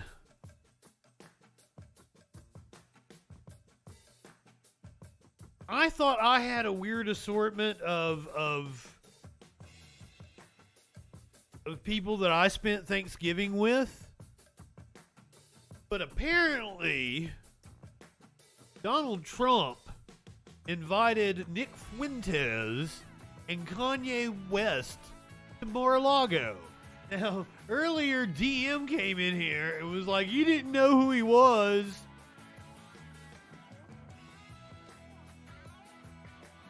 Like, the Secret Service is vetting everyone that comes in there. As if Trump should have people around him that are running his campaign and telling him who to meet with and shit. Because remember, he is officially running for office now. What a stupid fucking thing to say. We're gonna go to an MSNBC piece on it. We're gonna get some Trump code. Just 11 days after announcing his third bid for the White House, former President Donald Trump is under fire for having dinner with a well-known white supremacist and Holocaust denier, Nick Fuentes, at Mar-a-Lago. In a statement, the former president said Fuentes was merely a guest of rapper Ye, or Kanye West, who was also at the dinner. Trump concluded the statement saying, quote, "I didn't know Nick Fuentes." Now, he did not denounce the anti-Semitic and racist screeds on which Fuentes has built his entire platform. And frankly, I shouldn't surprise you. We saw the same pattern when Trump wouldn't initially condemn former Klan leader David Duke. He did it after Charlottesville with his "there were fine people on both sides" comments. And he did it when he told the Proud Boys not to stand down, but to stand back and stand by. So here to discuss is my political panel, Good evening. is the White House bureau chief at the Washington Post. Okay, I'm trying to take all of this in because her graphics are wild. They're like, it looks like we're going to the see the Wizard of Oz right now. It's tripping me out. Rocha is a Democratic strategist and host of the Latino Vote podcast, and Rena Shaw is a Republican strategist and founder of They look like a screensaver from the 90s. Right, it's the Riddler's lair. I'll start with you because Fuentes is a known white supremacist that before this meeting, this dinner, if you will, many people didn't even know his name. Now we are sitting here talking about him. Not just us, many outlets have talked about him. So what do news organizations need to be vigilant of when it comes to these extremist figures? I don't know who going she into is. This 2024 cycle. Her logo down here, this Simone, it looks like some kind of corporate product that's trying to show that they're green. We're eco-friendly, recyclable. I fucked my joke up. I'm sorry. Question. It's incredibly important for reporters, journalists generally, to call out people like for what they are. Not wasn't she on Hillary's campaign? Mention words that don't specifically identify him as a white supremacist, as someone who has engaged in this kind of extremist behavior, and so it is important for us to focus on that and make sure that we're using the right language. Now, it is also important for us to not dwell and not elevate people like that who have meetings with Donald Trump because they want to be in the news, because they want to be elevated, because they want to be in the national conversation. And so it's important for us to call out what happened and then move on and talk about the importance of what it means for a former president to have dinner with a white supremacist and she worked for Bernie Sanders. Condemn his views and not remove himself as opposed to associating himself with such views. And so it's important for us to write about what this means. Oh, but she did indeed work for Biden in 2020. Such a person who not only was the president, could be running for president again, or is running for president again and could be the president again. It's important for us to write about it and talk about it in ways that are responsible. Spoken like a White House bureau chief, y'all. Look, I agree with Tolu, and I think he's right on the money. But Rena, let me just say this. Donald Trump was having dinner with Kanye West, who brought Nick Fuentes. And I think it's important. Girl, you gotta quit smacking your lips. Kanye West was blasted for his anti-Semitic comments. And if it was anybody else who was having dinner with Kanye West this week, we would be talking about the fact that this person had dinner with Kanye West. We'd be asking if they denounce anti-Semitism. We would be asking, if they stand with Kanye, and we would not be talking about the white supremacist plus one.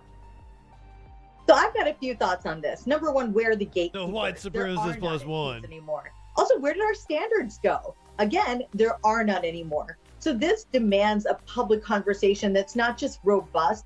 It is one that should call to the carpet the people that are most guilty. I have Alice in here. Hey, Alice. He left now, but that was wild. That's the cat I never get. I was not expecting Alice to be in here. She is not a pick-upable cat. I cannot show her on screen. she will airing agreements. Looked like she came in here and got a drink of water. Oh. Like Smokey's in here. Of doing the most obscene things. And Nick Fuentes is one of those people. He is a Holocaust denier. In my generation, your generation, Simone, we know this. This was just baked into history class. We know that the Holocaust is real. So I'm one of those people who's never been part of the journalistic corps. But I will say this. I genuinely believe in this country, justice comes along with great journalism. And if we didn't have Twitter to expose the fact that Kanye and Nick Fuentes can waltz right into Mar-a-Lago and say whatever they want to say. Curiouser makes a good point. The little kitten might be swimming in the fountain. She puts her whole ass body in it. She's getting a little too big. Like, that fucking cat is getting really big. She's taking a growth spurt. She was an itty bitty small kitten and felt like she was so fragile. And now she's getting to be a long baby. It's wild. And do whatever they want to do, we would have no accountability. It is up to Republican leaders, again, to denounce the very underbelly of the party. But will they rise to the occasion? Likely not. So I think it again demands us, the public, to do our part and push back, have corporations push back too. But I mean, I guess that's what I'm saying. And I get the last point I'm gonna say on this, and Chuck, if you could quickly respond, but I have heard nothing about the anti-Semitism. I think it is terrible that a white supremacist was able to sit down and have dinner with a former president. But as I just went through before I introduced this segment, par for the course for Donald Trump. I think I gave you cat pictures to look at. This is what puts her whole ass body in the fountain. People need to be able to walk and chew gum at the same time. Did we just forget about the anti-Semitism, Chuck?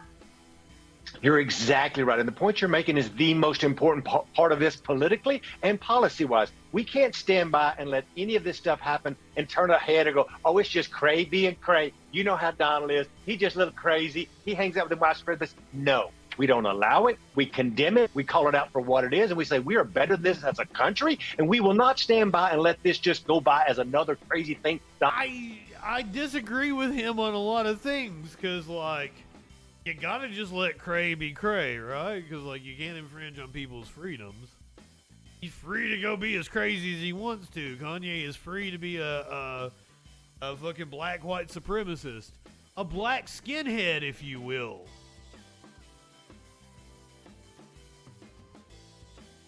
I don't know, that's probably a bad joke. That's one of his songs.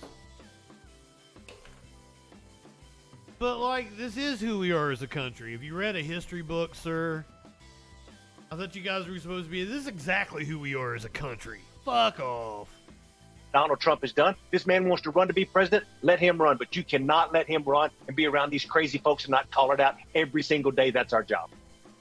All right, I want to turn to the events of this last week because not one but two mass shootings, right, have made national news. They resulted in 11 total deaths. You know what, Simone? Thank you. Thank you for that awesome transition.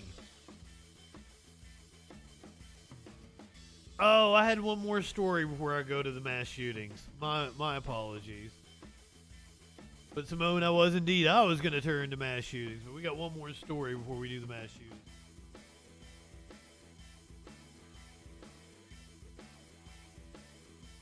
Walmart fired black hourly employees twice as often as their white co-workers at the pandemic start, according to a congressional report.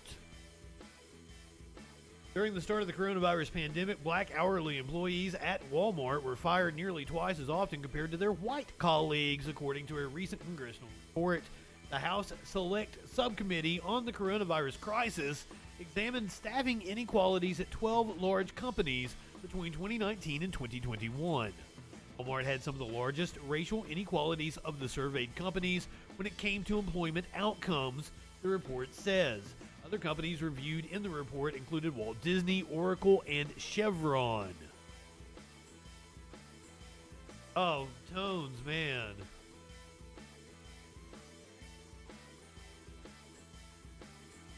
Fuck, that sucks.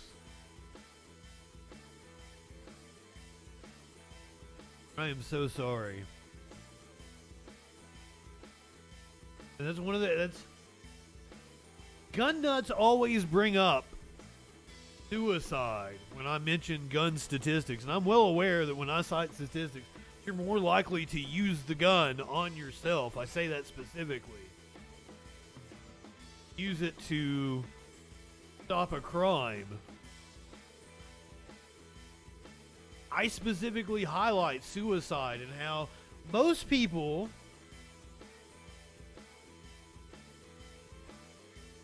that survive suicide attempts are glad that they did. A gun makes it far more likely that they are able to succeed and not give them that chance. And that is another reason that we just got far too many goddamn guns in this country. I'm not against gun ownership. You can hold the position that you are for responsible personal ownership and also think that there are too many goddamn guns at this country.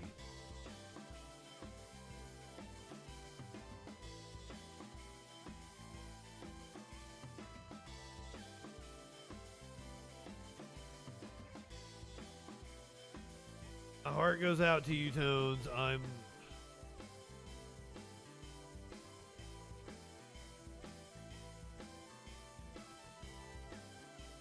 Unfortunately, the rest of the stream, until we get to the end and the fun shit, the rest of the news part of the stream takes a very somber tone as well.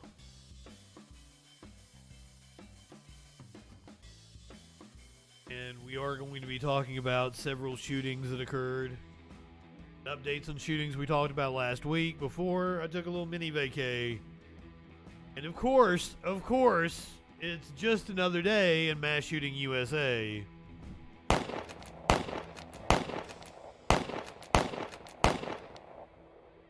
Tell you about Walmart shooting that occurred last week. We have eyewitness account. The harrowing at a shooting in Atlanta, the overnight hours.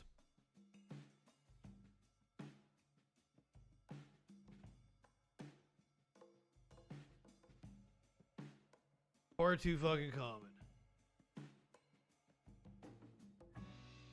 That's a horrible promotion, but that's what's coming up. The break here on the Troll Patrol live.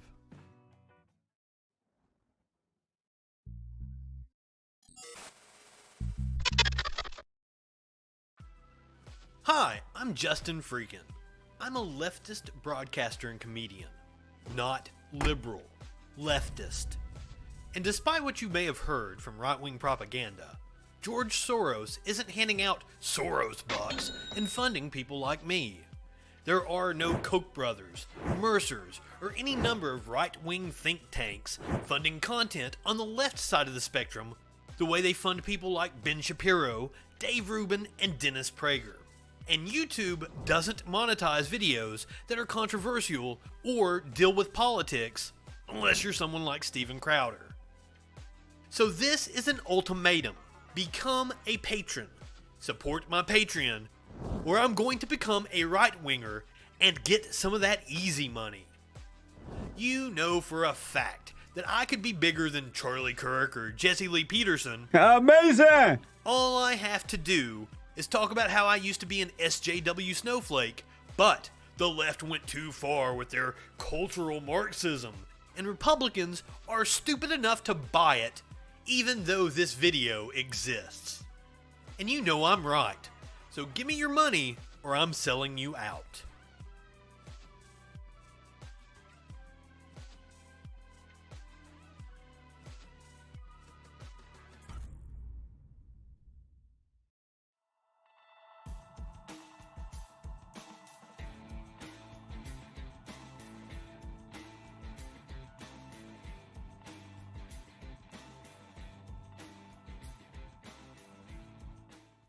We live in turbulent times. The media is full of deception, conspiracy theories, and fake news. Now, more than ever, it is important to ensure you're getting information from a source that's freaking reliable. I'm Justin Mullins, and this is the Freakin' News. Get a breaking or interesting story with a humorous twist in about a minute weekdays, 8 a.m. Eastern on YouTube, BitChute, Odyssey, and more.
Always give you a meme when we come back from commercial break. Must be done simping for Elon Musk on Twitter.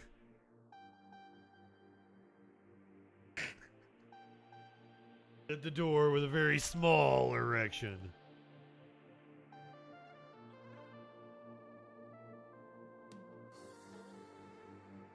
We'll still find ways to murder, yeah. But not at the rate, like... It's there's no other way you can come in and just completely kill people. Looks like a dingleberry. You can't take out fucking 30 people in a matter of minutes with other means unless you have fucking military grade weaponry. That's what we need to define some of the guns that we have out on the streets as.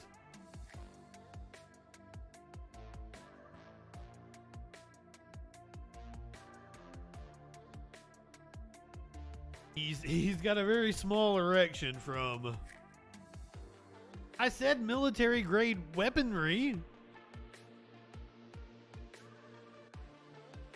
we outlaw dirty bombs. Well, the feds will come and get you if you start buying the materials to make a dirty bomb. Or in the case of Doc, you know, the Libyans will come and get him.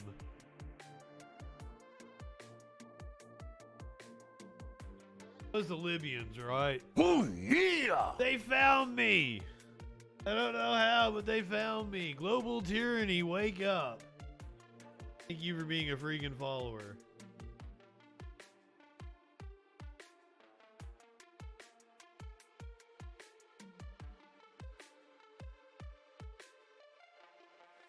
What kind of global tyranny?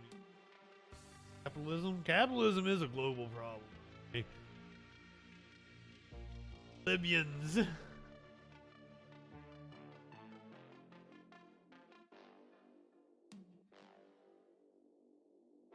Yeah, but that's not an argument against taking steps to. It's like the why wear a mask if it doesn't prevent COVID. Well, we could alleviate hate problems. We could alleviate hate problems by, you know, making people secure.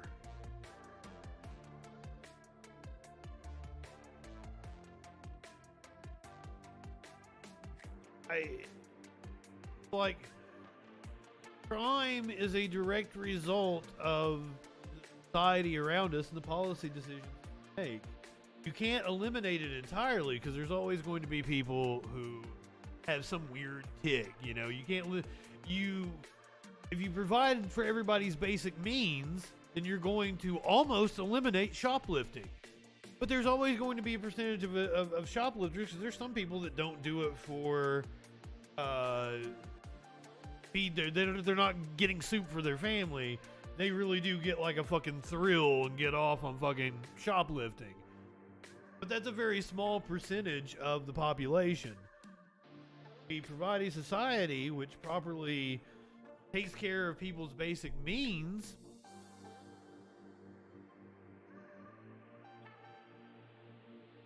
That's what I want. My proposal for guns is to change society, is to eliminate the for-profit gun industry. I think a lot of our ills come from a profit motive. So we get all these like nonsense arguments about guns from the gun lobby because their goal is just to sell more guns. So if we ban the commercial sale and manufacture of guns, that removes the profit motive. You don't have to change the Constitution.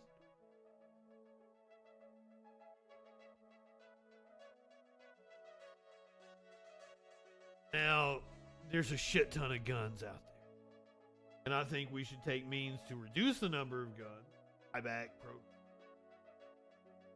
program.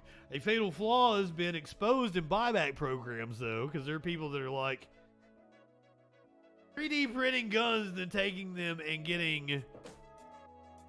Couldn't 3D print a whole gun and it'd be profitable to use a buyback.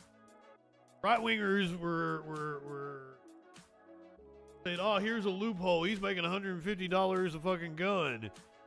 And I'm like, it costs a shit ton to fucking print a gun, all the materials.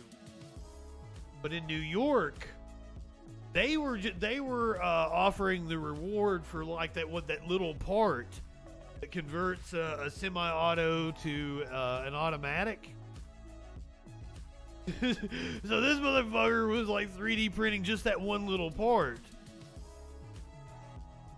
I would assume there's still a good possibility of 3D printed guns blowing up. I don't know what that percentage is. I'm sure it's a much higher probability than something that has been produced.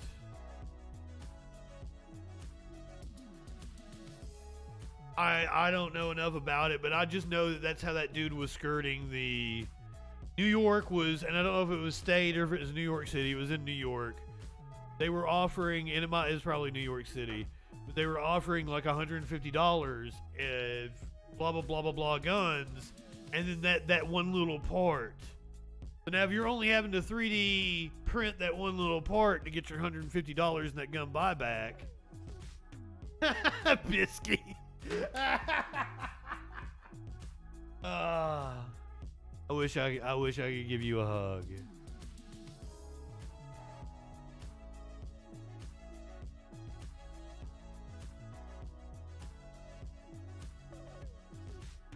There needs to be less guns. It's just another day.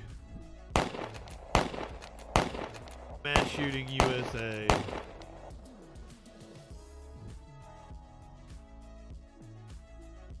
I'm gonna hit the content warning because we're gonna talk about heavy shit.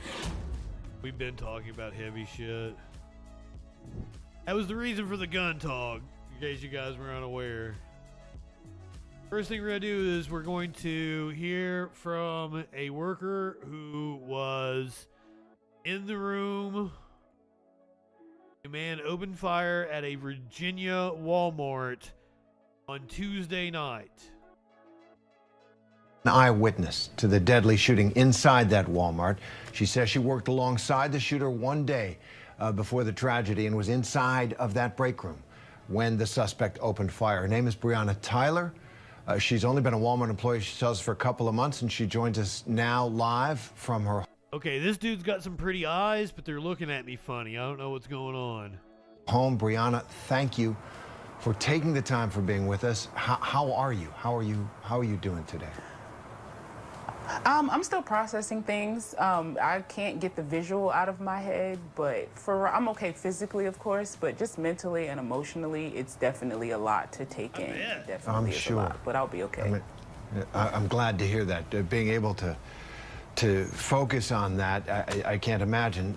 So tell us about those moments. You said you're processing it.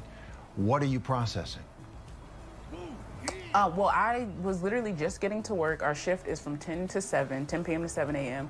I got there a few minutes late. About 10:06 is when I clocked in on my phone. I walked to the break room like normal. That's where we have our nightly meeting of where everyone's going to be, stocking their particular section. And, I'm just standing there. There were a few things that seemed like off to me about that whole night that they stick out more to me now that situation has happened. Just different things, like the maintenance man, who actually the first person to end up getting hit, he actually went around the entire room and gave everyone trash bags, which he doesn't normally does, so that stuck out to me. And then when I walked in the room, something in me told me not to sit down. I don't know exactly what it was, but something just said, just stand up, and I just stood up the entire time. And as soon as the team lead said he was about to get the meeting started, he said, all right, guys, we have a really light night tonight. And as soon as he said that, the supervisor or the manager just came around the corner and literally just opened fire and just started swaying his arm back and forth. He didn't have a target. He didn't, he wasn't aiming for anybody specifically. He literally was just shooting across the entire break room. It's terrifying. I mean, that just sounds unimaginable. And how did you keep yourself safe? You just hit the deck? Did you run?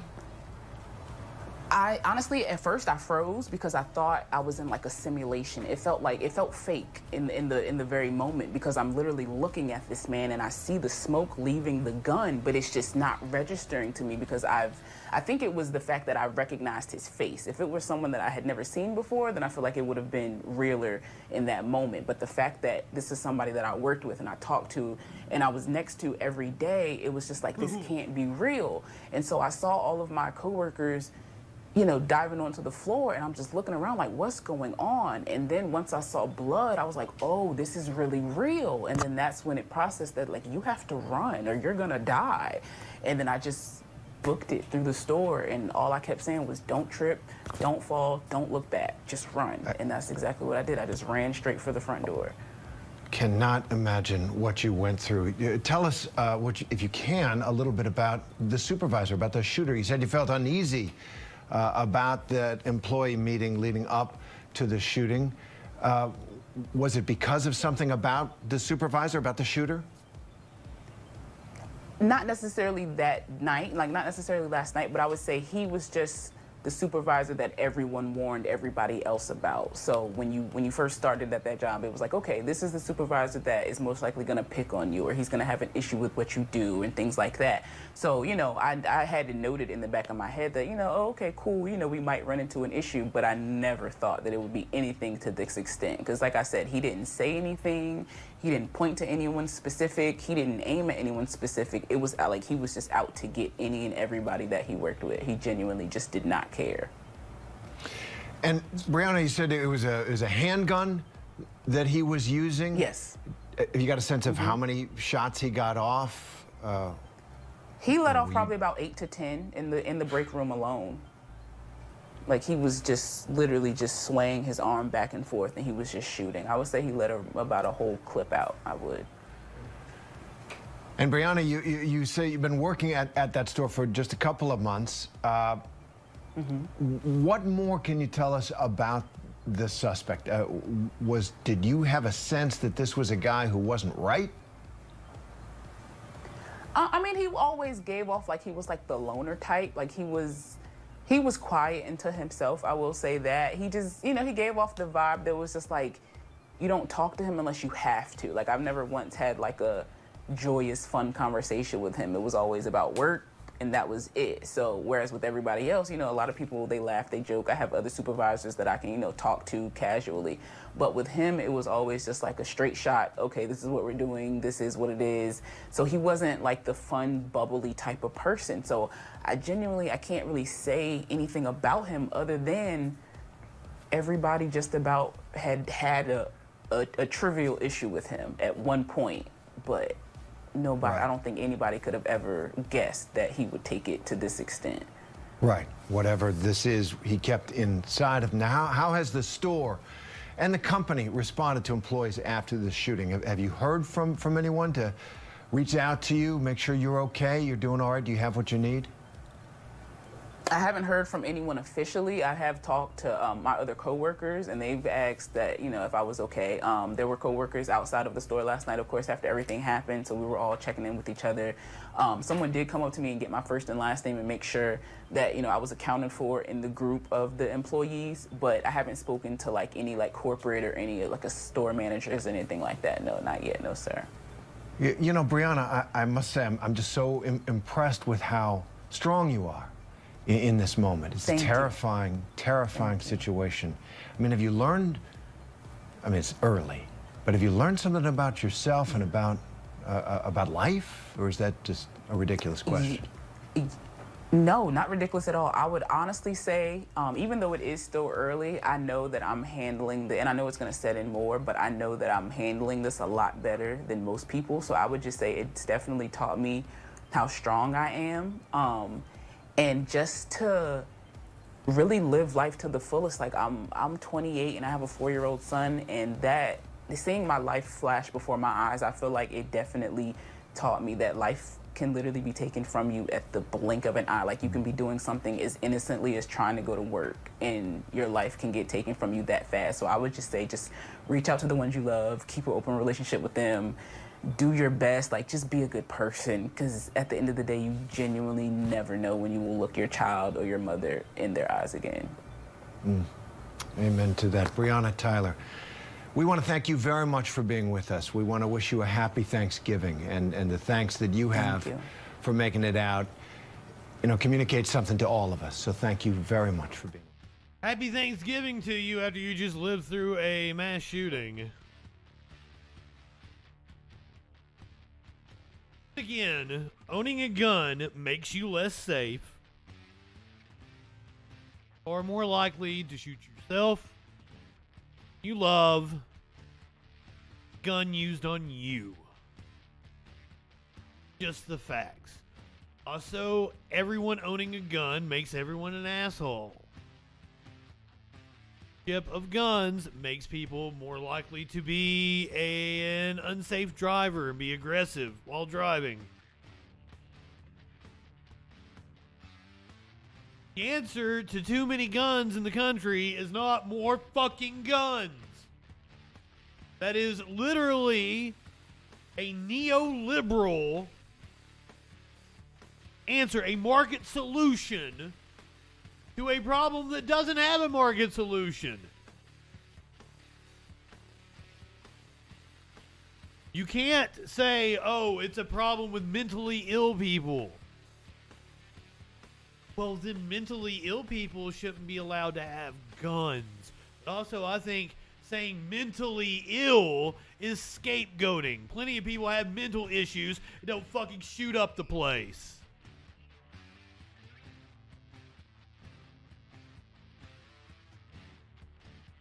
So no, the people that are spamming my fucking chat with pro-gun rhetoric are morons.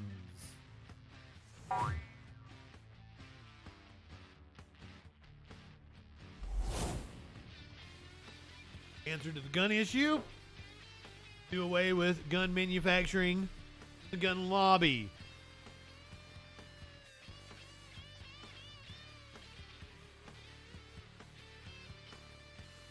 Move to Atlanta, where a shooting took place, I believe, in the overnight hours, early evening last night. A 12-year-old boy has been identified as the victim, killed in a shooting near Atlantic Station. Saturday night shooting near Atlantic Station, Atlanta. Mayor Andre Dickens announced in a press conference on the 17th Street Bridge on Sunday. Over here, we have continued to say recently that Atlanta is a group project, Dickens said. When a 12-year-old dies in our city, then the whole village has a responsibility and the whole village is impacted. He confirmed to the news station that 12-year-old Dion Charles was the victim, fatally shot near Atlantic Station on Saturday night. Mayor said everyone involved in the incident was between the age of 12 to 21, with some being Atlanta public school students, middle school and high school, and others from other counties in the area. According to police, a dispute around 8 p.m. escalated to gunfire. I do believe we have a news hit from happened. Atlantic Station. In the last 45 minutes, we learned one person was killed. It's a senseless act of violence. Tonight, we are sorting through the shooting that had bridges blocked and people panicked. I hit the deck, so to speak. You are watching WSB Tonight. And we do start here with that breaking news. This is a live look at the 17th Street Bridge, which just reopened in the past 15 minutes. A fight between teenagers there and young adults ended with several gunshots, and one person died. 5 others are in the hospital. Tonight, we have live Team 2 coverage, hearing from witnesses and police in just the last 45 minutes. We start with Channel 2's Justin Carter, who is live. And Justin, you got some additional information after that news conference wrapped up. Hey, Candace. Yeah, I've been out here for several hours, at least 3 hours. It was an active scene, certainly, for those hours. Dozens of police officers were here. They shut down the 17th Street Bridge. Let's give you a live look right now. They just actually opened up within the last 5 minutes. It started here on Market Street, where they blocked it off, steps away from Atlantic Station, and we just got an updated count on the number of victims. One young male between the ages of 15 and 21 years old was killed in this shooting. One other juvenile is in critical condition, we're told. 4 are unstable right now. Let's take you to the scene. Let's give you some video that we shot earlier. Police say it happened around 8 o'clock on the 17th Street Bridge after a large group of kids, mostly teenagers, were escorted off the property for unruly behavior. And there are teenagers violations. We're told that the group shooting at each other. There are too many goddamn guns. Dispute unfolded and escalated into gunfire. Police are still working to determine if there was more than one shooter involved. They're also combing through evidence, surveillance footage mostly, to get a clearer idea of what unfolded here. And here is what they told us. Here's what APD told us just moments ago. Take a listen. One male deceased on scene, and several other victims were transported to area hospitals. We do our very best to identify suspects involved in violent crimes, and we do our job, and we're good at our job at identifying and putting these people in jail. We're going to do what we have to do to keep our city safe. We've also seen a number of possible family members just weeping on scene as well. They've been here since I've been here, since about 8 o'clock, 8:30. They're trying to figure out if their loved one was the one that was shot and killed. We have not determined that yet. It's certainly a horrific sight to see, Candace and Justin. We're also told that no arrests have been made at this hour right now. They say they're just trying to figure out what transpired in the moments after the shooting. They also said that no stores or businesses were involved in this as well, and they're asking for anybody with information to come forward with any leads. You can call 911 directly. We're live here in the corner of 17th Street and Market. I'm Justin Carter, Channel 2 Action News. All right, Justin, thank you. And now let's continue our live Team 2 coverage with Channel 2's Michelle. Once again, this was from last night, as this was a developing situation. Just really chaotic. He says he was on his way to the MARTA stop when he got caught in the middle of chaos. He saw multiple guns pulled, and he actually saw one of the victims get shot. Just further behind me, you can see the 17th Street Bridge is now reopened. It was shut down for several hours. And take a look at this video. We saw this EMT truck leaving the scene just as we arrived. You can see just how massive the police presence was. Police were scattered all over the bridge. 17th Street was shut down for hours. We spoke with a man, as we mentioned, who was on his way to the MARTA station earlier tonight when he saw multiple guns being pulled. Well, the chat is very lively tonight. Shooting at each other. Because it was as if maybe there was a group over here and a group over here. I like this dude. People walking in between, and I had overheard I'm not worried about that, I got a Glock. And I'm thinking, yeah, right, you know, young kids, they don't have a Glock, you know. Oh, no. This is the USA. The shots erupted, and I would say probably approximately at least 10 different firearms were discharged. Actually, I did. 10 different firearms. I did. Now, granted, he might be too high for this shit and not know that, you know, it was 4 or 5 as opposed to 10, but still, there were multiple firearms discharged, is what we know. I shouldn't question the guy. I'm sitting here doing the news high as fuck. And he may be fucking sober. This dude may be like, I don't put anything in my body. I'm vegan. Pot smoke for me. I don't do any kind of drugs. I'm completely straight. Glock. And I'm go either way over here. Kids, they don't have a Glock, you know. And then the shots erupted, and I would say probably approximately. Fox a fun word to say. Discharged. Actually, I did see a gentleman get shot. I did. And he says at that point he had to run for. I'm just laying out all the options. He says he is just really tired of all of this senseless violence. Reporting live, Michelle Newell, the WSB Tonight. All right, Michelle, thank you so much. And we have a team of live cameras that are out there with investigators as we learn more. Tell us how you troll. I like that. I don't remember doing that. I don't remember putting that on there at all.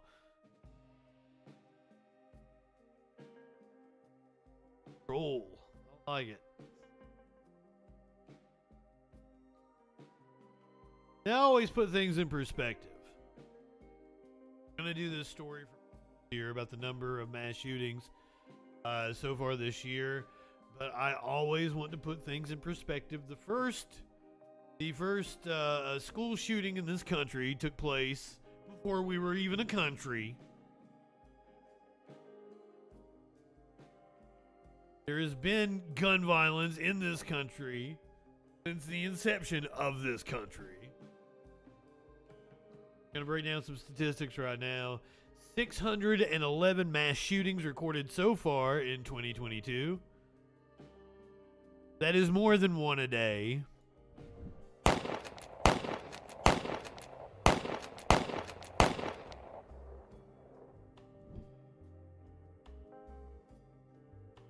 Second worst year for gun violence in almost a decade. Now that is a weird qualifier. Second worst year for gun violence in almost a decade, which means like we've had some other deadly years.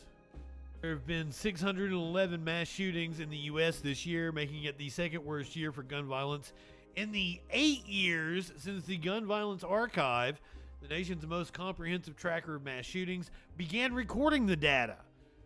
The country recovers from major shootings this week in Colorado Springs and Chesapeake, Virginia. 611 mass shootings so far this year surpasses the 610 recorded in 2020, making 2022 the second worst year since the Gun Violence Archive started recording gun violence data in 2013. The highest was 690 last year. And we got a month and some change left. We could surpass it. I don't know what proper sexual anarchy is. You live in sexual anarchy? On Thanksgiving Day, a shooter killed 2 and injured 2 in Houston, Texas. One day after shooters in Philadelphia and Temple Hills, Maryland, injured 4 in 2 separate attacks, according to the Gun Violence Archive, which defines a mass shooting as an event that killed or injured at least 4 people, not including the shooter. As of November 25th, 39,000 people, almost 40, 39,935 people have died from gun-related events in the U.S. this year, including 18,000 who died by homicide, murder, or an unintentional shooting, plus another 21,000 died by suicide. Appalling fucking numbers. Of those victims, 291 were children. Ages 0 to 11. 291 were children under 11. 1,225 were teens aged 12 to 17. Those numbers are appalling. Gun deaths this year, however, is lower than in 2021, when more than 45,000 people died from gun violence, even though there have been more mass shootings this year. 35,351, that's how many people were injured in gun-related incidents in the U.S. this year. The third highest injury rate since the Gun Violence Archive started recording data. It's less than the 40,602 people that were injured last year, the 39,542 in 2020.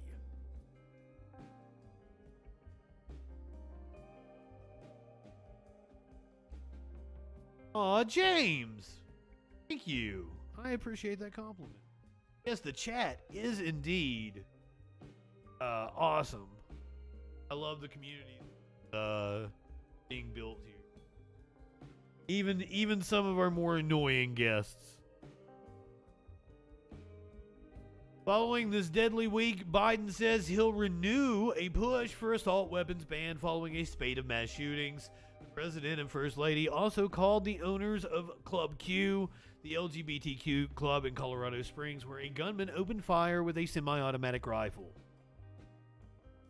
President Joe Biden said, "Has everyone seen his mugshot?"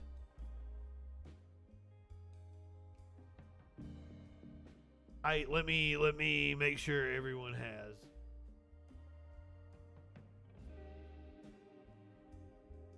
He was taken down by a hero who was unarmed. As we have out.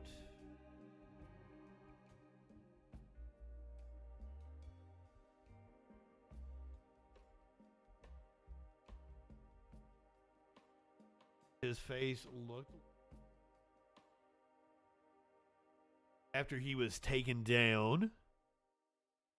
And I've heard conflicting reports. Some people have said it was a drag performer.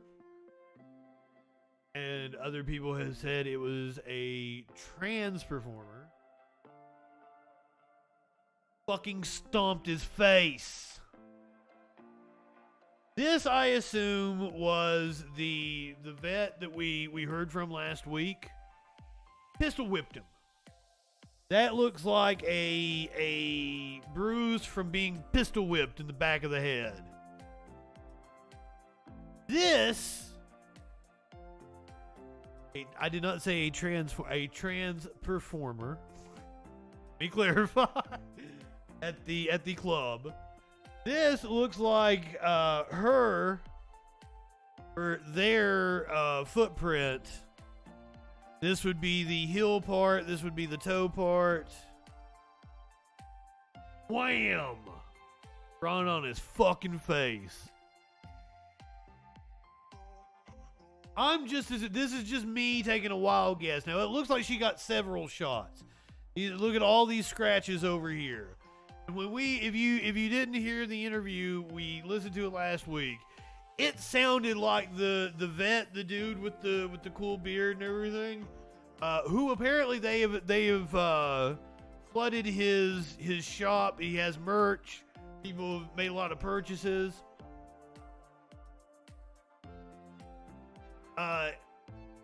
He made it sound like he did not want him to make it out alive. He made it sound like he did not want this motherfucker to see the light of day.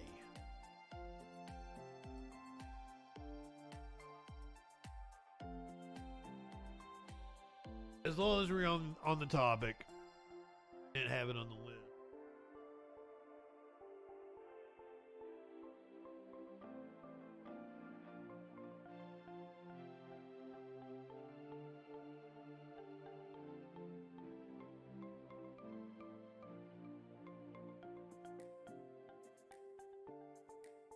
So he gave an interview. This just is wild. And she said, "Oh my God, they're trying to reach you." And I was like, I can't believe it. I was like, this is the father of the Club Q shooter. You just saw his mugshot. Still kind of shocked. It's why people are dead. I just hope that there's another suspect. This is not something like this. My son actually did. I don't want him to be. He's gone. He's history. If he did this, they're probably. I mean, they have like special circumstances for stuff like this, and involving social circumstances, you never know what happens. Right? So I want my son to live a healthy life and hopefully not. Shit, man. So his attorneys called you. Yes. Yes, sir. And they said your son wants to talk with you. Why did they call you? He didn't actually. They didn't say he wants to talk to me. They said that it happened. When you leave what happened, they started telling me about the incident. There was a shooting involving, multiple people. Right. And then later on going to find it's the gay bar. Yeah, right. And I was like, oh my God, is he gay? I was scared. Oh my God, shit, is he gay? And he's not gay. So it's well, you guys have he's had a murderer. Conversations about that. You were. Oh yeah, I was adamant. Yeah, you were adamant that gay is this ain't bad. happening. I'm a Mormon. I'm a conservative Republican, and we don't do gay. Gay. We don't do gay. Yeah. So when did? Oh yeah. That makes perfect sense.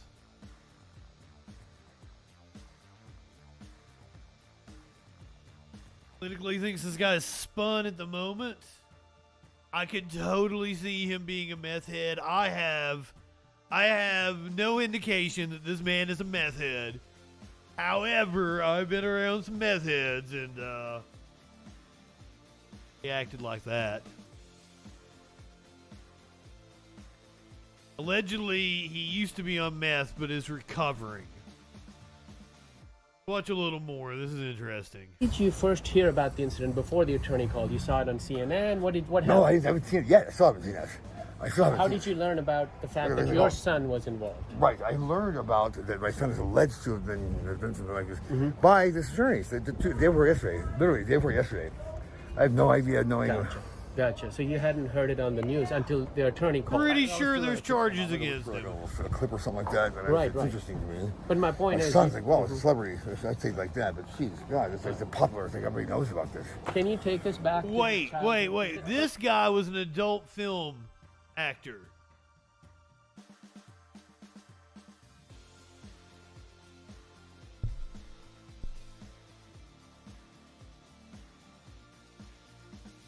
A lot of this is did he do gay porn?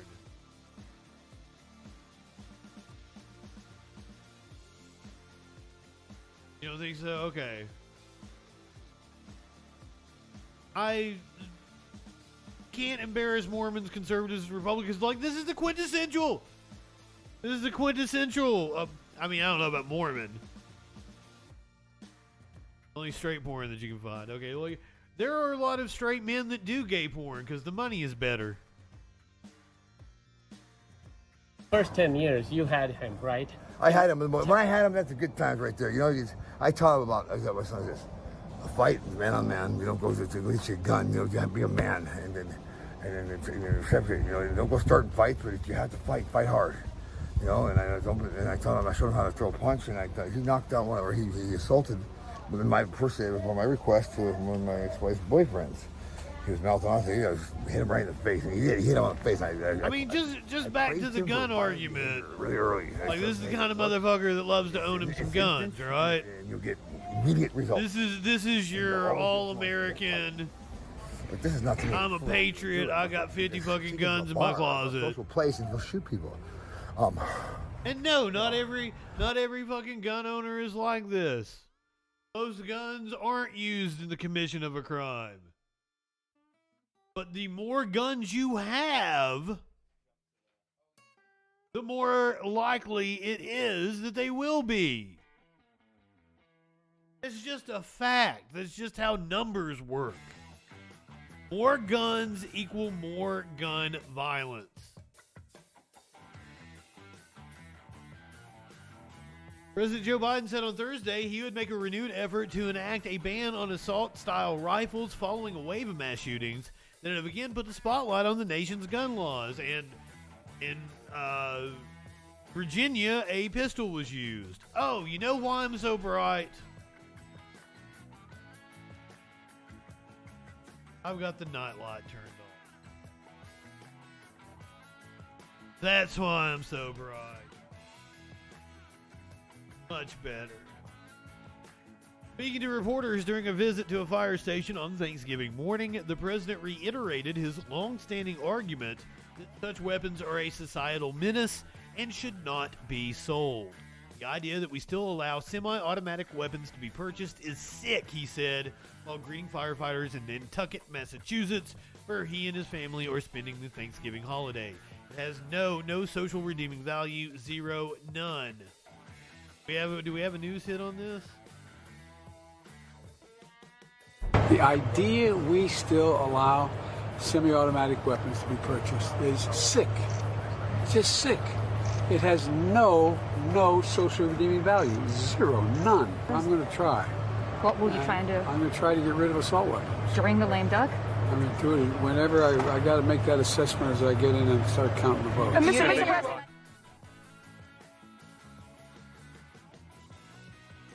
Oh, they've been the lame duck session of Congress. Justin. I'm like, he's not a lame duck yet. Shit, he's going to run for re-election. What?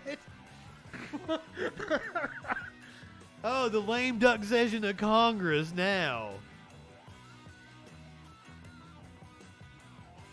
That makes far more sense. Well, the Democrats still have control. Maybe I'm too high for this shit. Too high to be up here commenting on the news. We're going to go to Colorado, where deputies have been indicted and fired after fatal shooting of a man who called 911 for help.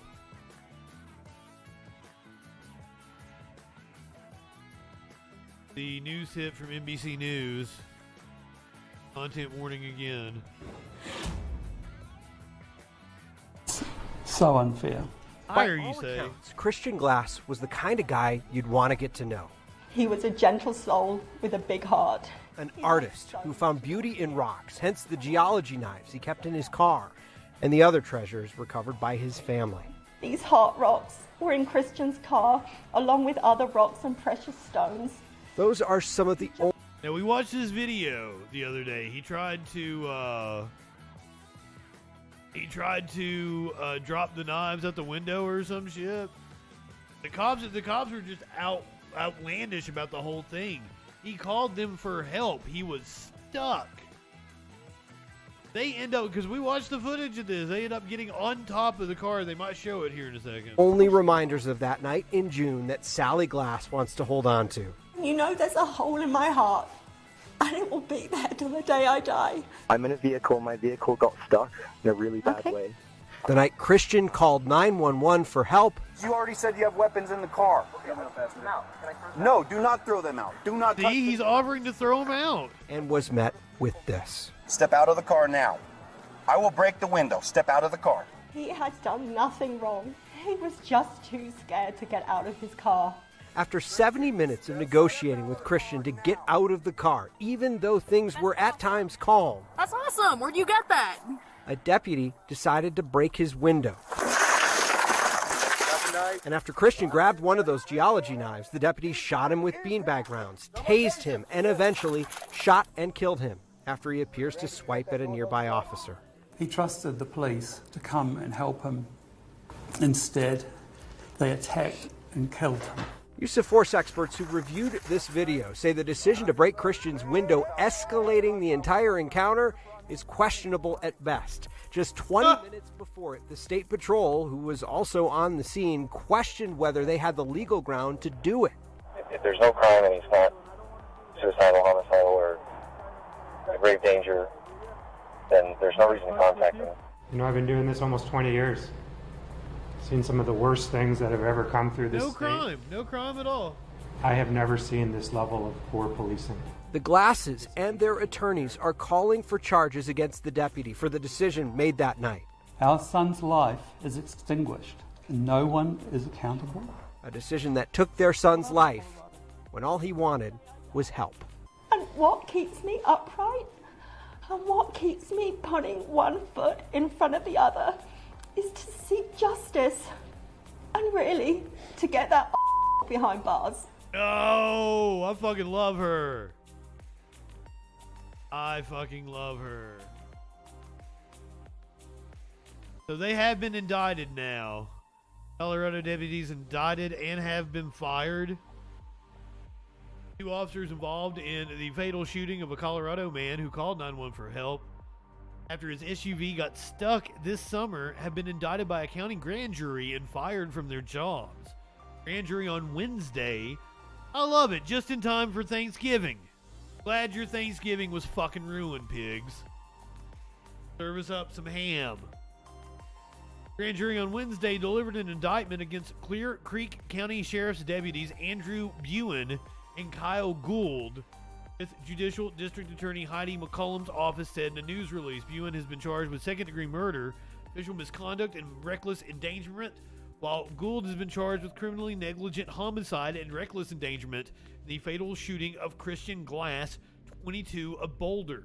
Bond was set at $50,000 and at $2,500 for man. Those are low bonds. $50,000 for murder. Seriously.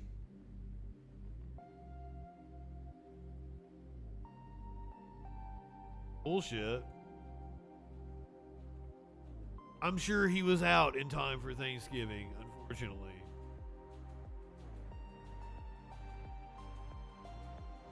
We're going to continue our parade of just horrendous stories. Content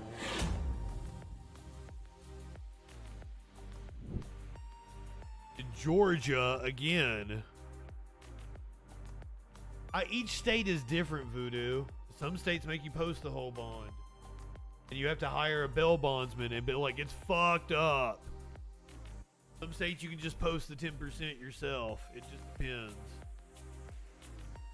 3 South Georgia deputies now been fired and arrested over a jail beating. We're getting ready to watch the video, and this one's...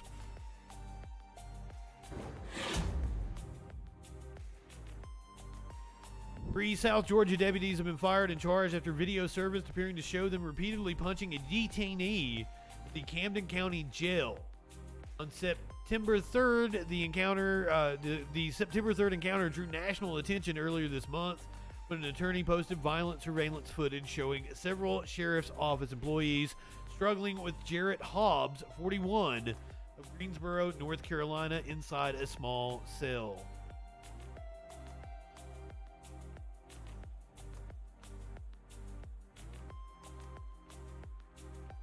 I think this is just I think that's a still from the video. I don't think it's the actual video.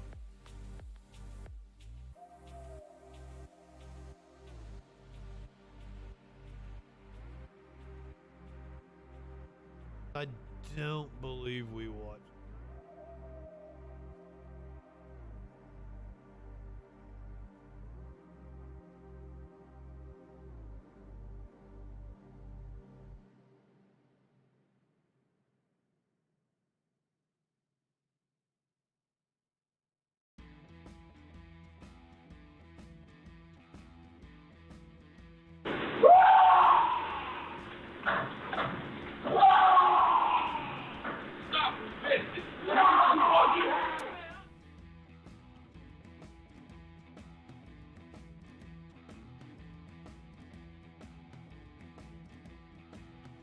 Video showed that Jarrett Hobbs was booked in when he was beaten.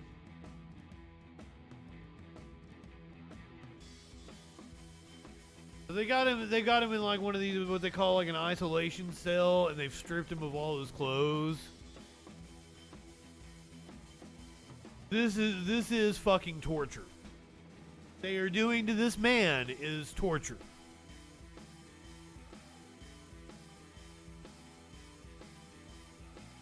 And then just to come in and he was doing nothing.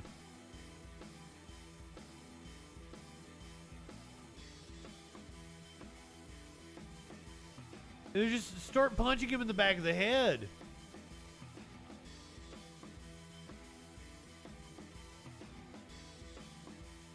My God. This motherfucker right there should be charged with attempted murder. I mean, that is repeated shots to the head.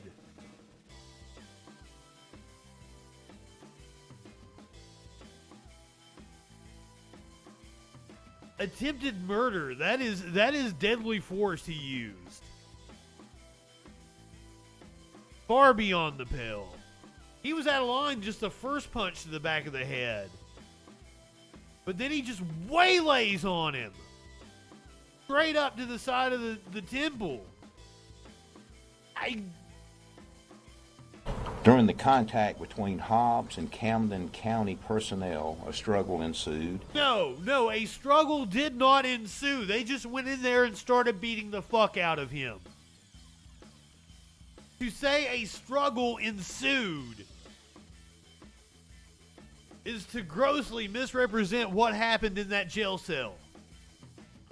They just went in there and started beating the fuck out of him. With deadly force. With Hobbs being struck multiple times by Camden County jail personnel. The incident was captured on an internal security video, and the actions portrayed by some members of the Camden County Sheriff's Office involved in the incident were the catalyst for D.A. Higgins to request an investigation. And I want to point out that every single one of those cops knew they were on camera. There is no way that jail staff did not know that there was a camera inside of that cell. They did what they did with impunity, knowing it was being captured on video. It's possible several of them had body cams.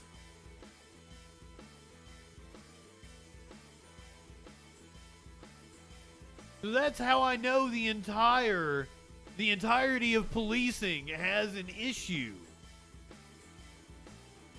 They did that with impunity.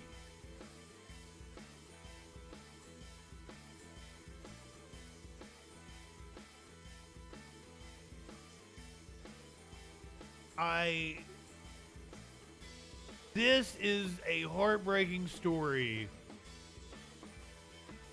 for multiple reasons.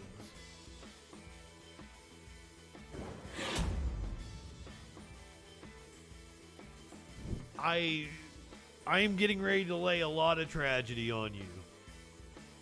And I apologize in advance. A judge has denied a 19-year-old's request to witness her father's execution.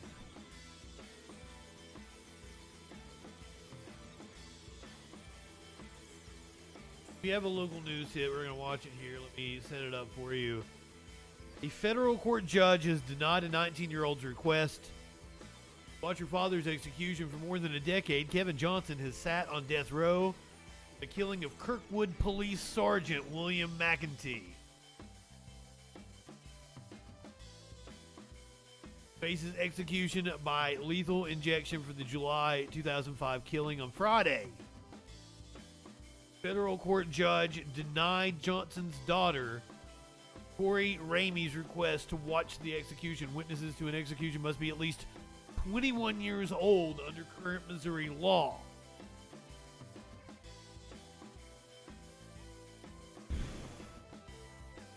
Convicted cop killer Kevin Johnson's execution date is set for Tuesday. Johnson killed Kirkwood Police Sergeant William McEntee in 2005. Some folks might say he's a hero. Daughter's request. I'm not saying that.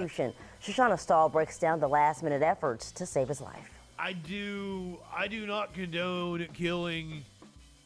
Most of the time, I feel that violence is not the answer. I'm not a complete pacifist, though. 100% against state killing, but some people might consider him a hero. What? We don't know the whole story. Is this cop accused of raping his daughter or some shit? I don't have any information.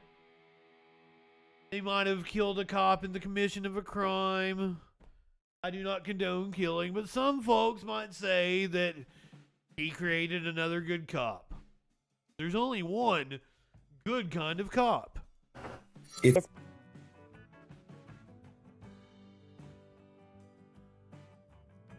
lot of fucked up shit going on in that story. Happy Thanksgiving, fuckers.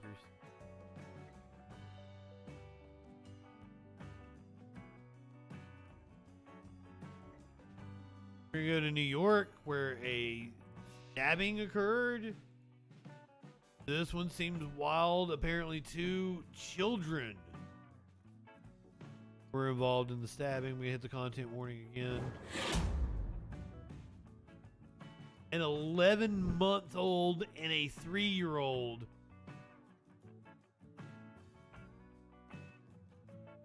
Wait, what? The way I was reading this is the 11-month-old was responsible for the stabbing. I don't think that's true. Let's get the local news hit on this. Do we have a homicidal baby on the loose? And we begin with developing news out of the parents? Bronx. A mother is in custody after her 2 young sons were stabbed repeatedly. They later died at the hospital. Oh, well, Eyewitness News reporter Shantae Lands is live in the Mount Hope section with what we know at this hour. Shantae. Not a killer baby. Just a really weird worded headline. Police say parents of 11-month. Okay. I have a habit of kind of skimming over things. Police say 11-month-old, 3-year-old may be responsible for stabbings. That's what I read. Word parents is in there. Police say parents 11-month-old and 3-year-old may be responsible. Heartbreaking. Shell, police remain on scene here from this horrific homicide. 2 boys, 3 years old and an 11-month-old baby stabbed to death. Police believe at the hands of their own mother. We can't rule out self-defense. Some video of the scene. Detectives arrived around 7 p.m. last night. That's right after they received a phone call. And when they arrived, they found the mother inside the apartment on the 3rd floor acting erratic. Sources say she then tried to burn that apartment down with the stove and water turned on. Police then took the mother into custody. She was taken to the hospital for evaluation. But get this, less than an hour later, a second 911 call was then received reporting 2 unresponsive children at this same place. Officers returned to that apartment where they found the 3-year-old and 11-month-old with stab wounds in their neck. Neighbors who live down the hall say the walls are thin. They say they heard the parents of the 2 young boys arguing and screaming earlier that night. They also heard the boy's father hysterically crying for help. They were dead. They were dead. There was blood everywhere, covered them. it was over. It's something that, you know, that they're going to have to live with and think about probably for the rest of their lives. But, you know, miserable lives that will be spent rotting in a jail cell. And they're able to handle and cope with any situation. And police say this building is a family shelter. Again, devastating news for the family involved in this entire community.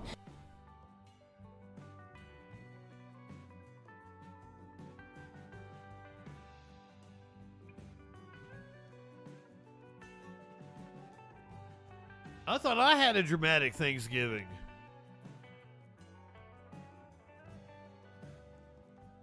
Oof. Me, your local high jokey joke guy that talks about the most serious news that he can find. On a show with a troll head. Holidays do bring shit out.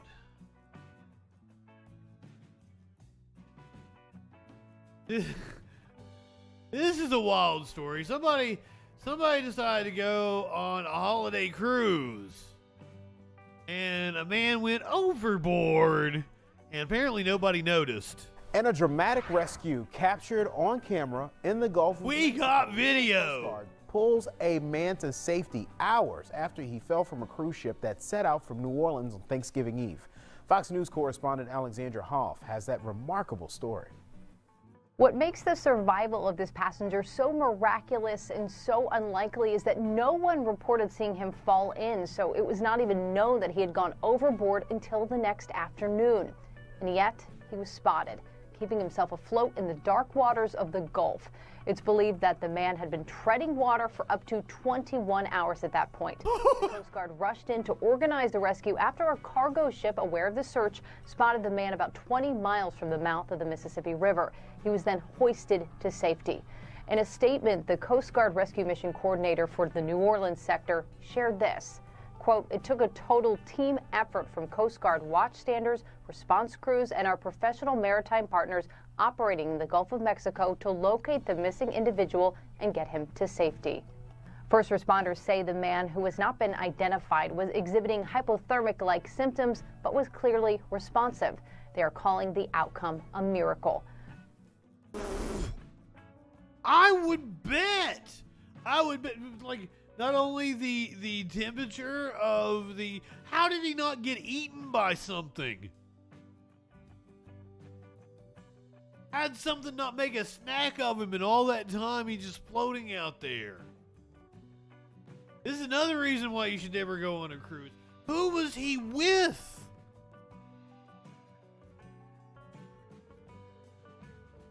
Boy, what friends and family do you have, sir?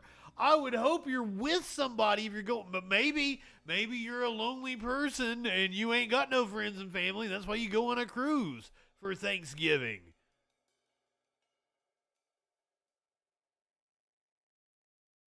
Well, you gonna fight off some sharks as you're swimming for 21 hours. Individual and get him to safety. First responders say the man, who has not been identified, was exhibiting hypothermic-like symptoms but was clearly responsive. They are calling the outcome a miracle. According to the did I tell you he was good last evening? seen by Because his if not, sister good around evening. 11 p.m. the night before when he left the cruise ship bar. She reported her brother missing when it was clear that he was there with his sister. However, hey, this is understandable. The last time you saw your brother, he was getting smashed at the bar, and he goes back to his sleeping quarters. A good 8 to 12, 13 hours of sleep is not unlikely. he did not make it back to his stateroom. 6 hours later, just before 8:30 p.m. on Thursday, Squid! Day, the rescue Hell to the was king! Good evening! Guys, this is a wild story. This motherfucker fell off of a cruise ship and nobody noticed for 15 hours. Now, he had been drinking at a bar and saw his sister at the bar. That's how this all occurred. We got the video of him being rescued. And so unlikely is that no one reported seeing him fall in, so it was not even known that he had gone overboard until the next afternoon. And yet, he was spotted, keeping himself afloat in the dark waters of the Gulf. It's believed that the man had been treading water for up to 21 hours at that point. The Coast Guard rushed in to organize the rescue after a cargo ship, aware of the search, spotted the man about 20 miles from the mouth of the Mississippi River. He was then hoisted.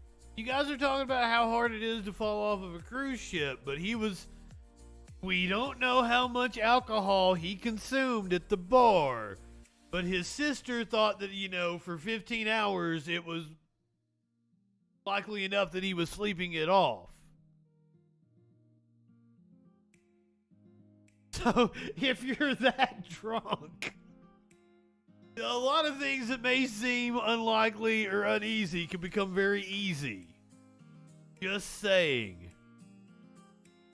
Did I miss a commercial break? I think I did. I'm sorry if you guys got commercials in there.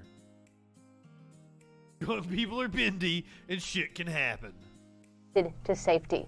In a statement, the Coast Guard Rescue Mission Coordinator for the New Orleans sector shared this.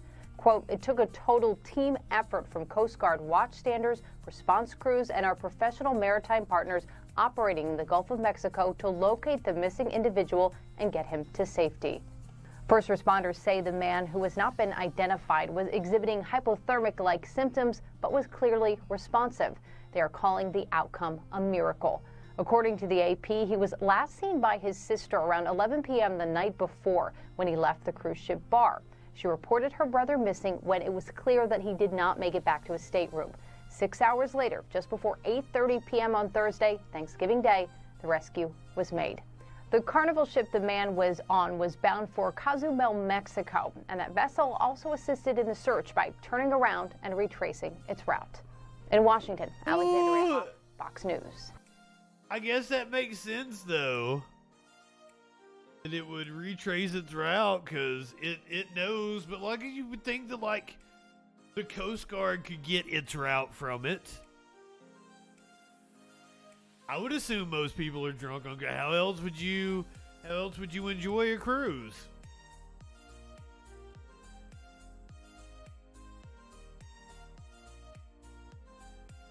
Someone who probably didn't have a very good Thanksgiving, or maybe fucking he's insanely rich, so he probably did have a good thing.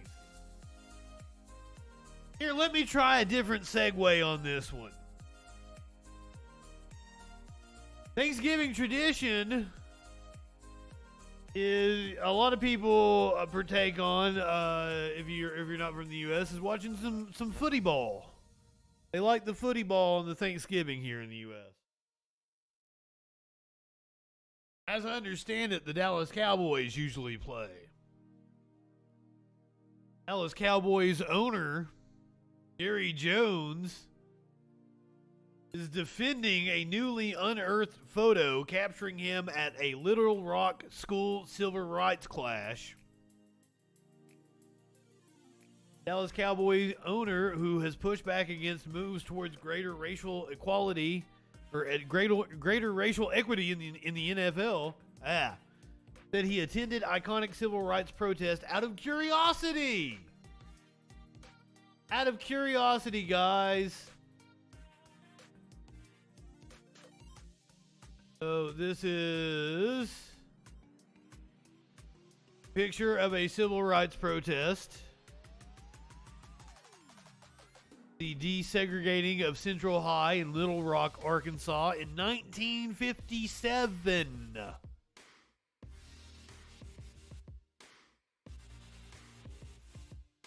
That is Dallas Cowboys owner Jerry Jones, who seems to clearly be on the side of the people protesting the racial segregation.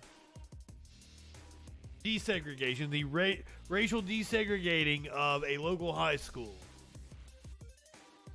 And there are news cameras there, but he appears to be with the group of, young greasers? I love the dude in the front with the cigarette in his mouth.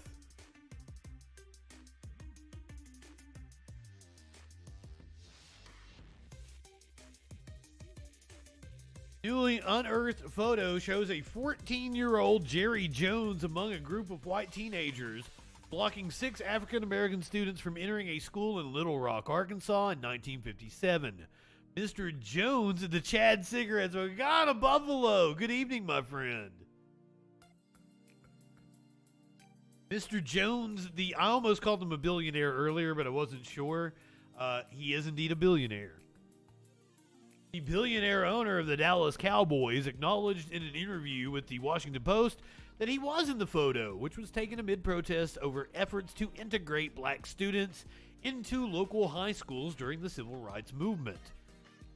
Mr. Jones told the Post that his football coach had warned players to avoid the arrival of the 6 African-American students for the first day at North Little Rock High. He disobeyed, but said it was out of a sense of curiosity rather than any racist intent, adding he looked a little like a burrhead. What's a burrhead? Standing towards the back of the gathered crowd. I don't know that I or anybody anticipated or had a background of knowing what was involved, he told the Post. Richard Lindsay, one of the black students trying to gain entry to the school, would later recount how a white student put his hand on the back of his shoulder and said, "I want to see how an N-word feels." Ooh, did I just drop a racial slur? Allow me to look this. He's calling himself that, though. Referring to fuzzy hair. Those coming from the African persuasion due to the natty Brillo pad type hair. Wow! And my apologies for saying that. So Jerry Jones said that he looked like with his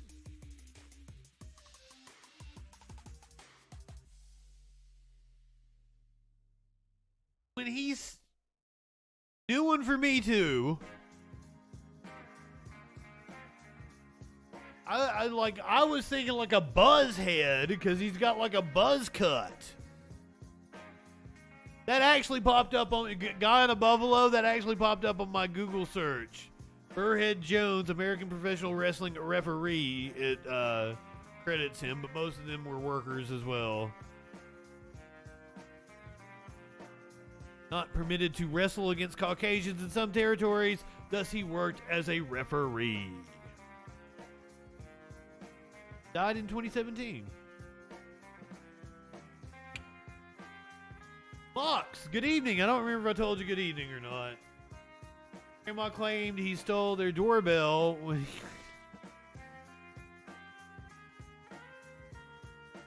Wow.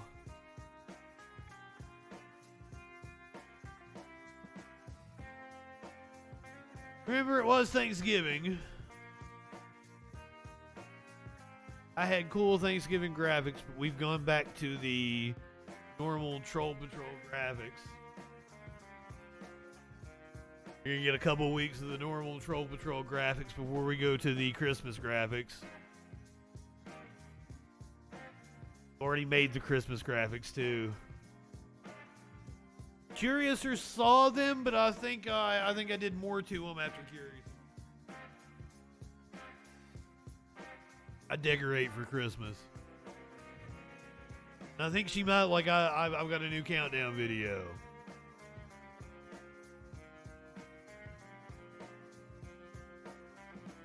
I know I'm on a Steven Crowder site, but what we're really here to watch is 2 separate all-out brawls at a Walmart pop off and go viral at the same time.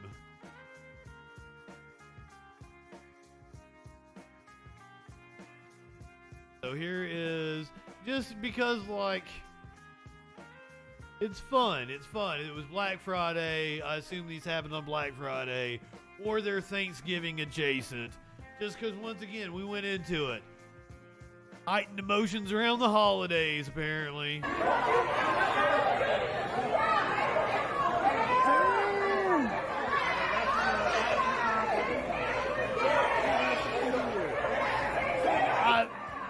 Now that I'm looking at the videos... Send me the video, please. As I'm seeing the videos, there might be a reason why Steven Crowder was wanting to show these.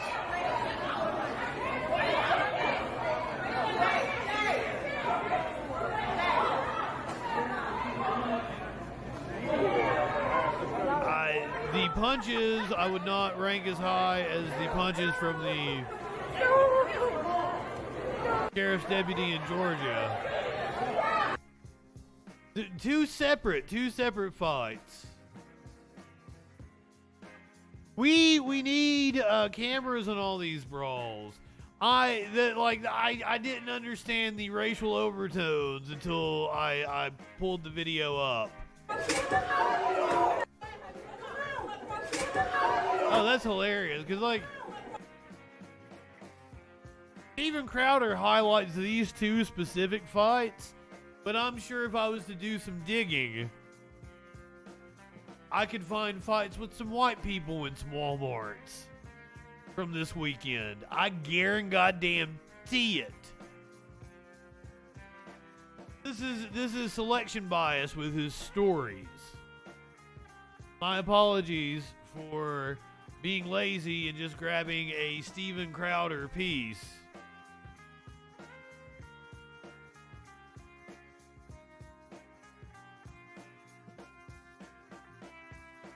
Yes, I assure you, I can show you some white people losing their shit at a Kohl's somewhere. Overall, Black Friday wasn't as chaotic as it has been in past years. The pandemic has really taken a toll on retail shopping and has forced stores to rethink the way they do Black Friday, and we're not seeing the fervor that we have in past years. Now, if you watch the freaking news, because while I took a vacation, I did indeed provide you with freaking news reports every weekday that I was off. You did not miss a beat. If you watched the freaking news report, and I did not post this one on Friday because the information might not have gotten to you quickly enough if it had debuted at 8 a.m. on Black Friday. So I released it at 8 p.m. on Thanksgiving Day, so you will know to wait until after Black Friday to shop. Because I'm going to let you know on this freaking news report, I let you in on a little secret. Stores overstocked their shelves, and as we progress through the month of December, they are going to be issuing more and more deals. And Black Friday this year will not be the best deal that you find on that new video game console you want. I don't know if they got any video game consoles. You still can't get a PS5. Motherfucker ain't going on sale yet. James, thank you so much. I greatly appreciate your compliments. And I really do. I wonder how news stations aren't beating my door down to hire me. I don't play well with others, though. I don't play well with others.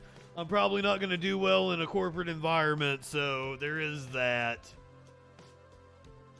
They over-anticipated consumer demand, and they really put themselves in a bind. So they have a lot of stock on their shelves, and they're going to try to get rid of it. And you are going to get deeper and deeper discounts as Black Friday goes on. So if you had your eye on a toaster or some shit, then I recommend waiting 2 or 3 weeks and you're going to get a better deal. Maybe even wait until after Christmas and you'll get a really good deep discount. You'll get a deep dickin' discount. And the song that I used on this freaking news is Guns N' Roses' A Little Patience. All we need is a little patience. Fuck. But Black Friday was not as chaotic as it has been in recent years. A deep digging discount. You live in sexual anarchy? Black Friday not as chaotic as it has been in previous years. We're going to go to a local news hit. I think it was out of Houston. A little more upbeat news here. The days of camping out all night for Black Friday. Good, motherfucker, because my show has been a bummer. Now, like, you don't even want to know all the shit I've hit these people with. I shouldn't be allowed to come out here and bum them out the way I have been. Deals appear to be over, but many Houstonians still hit the stores bright and early today, despite the nasty weather. Marcelino Benito joins us now. Marcelino, you hit a couple of stores today. You talked to Houstonians. What are they saying about this Black Friday? Len, more than 166 million people are expected to shop this holiday weekend, and more than 50% of those are expected to do so in person. Inflation not stopping people from spending their money on this Black Friday. Who doesn't want to save money? Fresh off a turkey hangover, Houstonians hit the streets. I know. It sounded like he was saying Houstonians. He's Houstonians. But he's saying Houstonians. People in Houston, Texas, which looks unseasonably cold. Is it usually like that in Texas? Like they're all wearing thick jackets. Milton, I'm so glad to see you tonight. Stopping people from spending their money on this Black Friday. Who doesn't want to save money? Fresh off a turkey hangover, Houstonians hit the streets on Black Friday. Well, my friends told me. Perhaps you're not American, Milton. Texas is in the southern part of the United States. Usually they have a more temperate climate, but they all have their heavy coats on right now. Off a turkey hangover, Houstonians hit the streets on Black Friday. Well, my friends told me they were gonna pick me up at 4, so I was like, well, let's go see if I can find something. Folks hit stores and malls across the area before the sun even came up. Heavy foot traffic at the outlet mall in Cypress. Lines of folks outside waiting to scoop up electronics at Best Buy. We got up about 5:30. We went to 2 different Walmarts, Bath and Body Works, Learning Express, Academy, and now we're here. All right, here we go. But it's a far cry from the chaos we've seen at Black Fridays of years past. There was like lines, there was people fighting. RB chiming in saying it's Houstoners. Like, you can buy anything you want. Jones, you're from Texas. What's the proper nomenclature? Experts say inflation won't keep people home, but will force them to cut back a bit and be smarter shoppers. They're going to be more careful and more specific about. Well, that's Milton. The reason why the Texas power grid went down was because they usually don't get cold weather. They weren't prepared for the snowstorm that they got due to climate change. So that was whether their grid wasn't winterized because they're not used to having freezing temperatures. Daddy Pooper 420. Daddy Pooper 420. Thank you for being a freaking follower. Come on, man. Houston's in the central part of Texas, isn't it? Yeah, it's not all the way down the south. Like, you can buy anything you want. There's no crowds, but I think a lot of people are doing online shopping. Experts say inflation won't keep people home, but will force them to cut back a bit and be smarter shoppers. They're going to be more careful and more specific about how they shop, where they shop, and what prices they buy items at. That means stores, big and small, know they've got to spice up their deals on anything from apparel, spice up their deals, electronics, and even toys. This store that we just came out of, Man Ready, had 20% off of everything, so that was nice for some stocking stuffers. And if you don't get out this weekend, don't expect the deals to disappear. Retailers banking on luring you in with deep discounts through December. A deep digging discount. That's it. Do all my wrapping and go get ready for Christmas and then get that over with and start the new year off. And the shopping this year started before Black Friday. New numbers released by Adobe Analytics this morning show Americans. I mean, I can say that I don't participate, but like, I bought Gran Turismo 7 during PlayStation's Black Friday sale. So, like, technically, I did it too. I legitimately got a deal on Gran Turismo 7 clinically, because that motherfucker is still pretty expensive.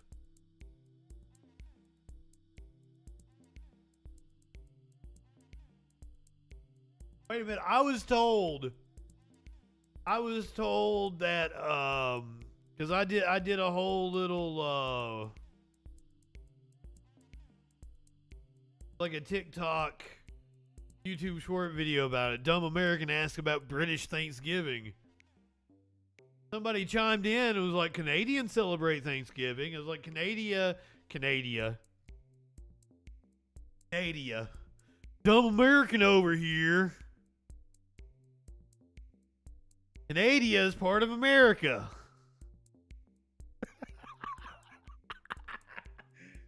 Canada is part of America.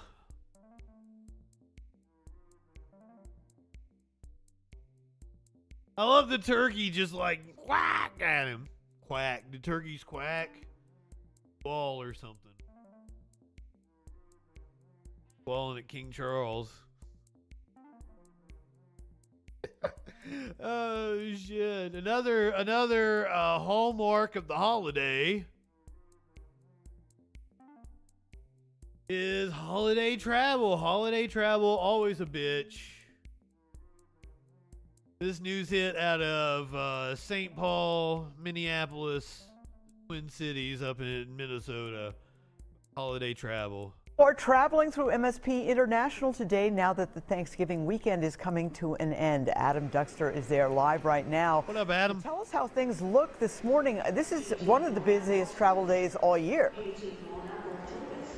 Yeah, Esme, MSP says that today will be the busiest travel day of the year for them. Estimated numbers are about 36,000 people will pass through TSA one way or another here at MSP today, but you would not know that today is supposed to be the busiest travel day by the looks of what we're seeing right now at the main terminal. Take a look at that sign behind us. Yes, you are reading that correctly.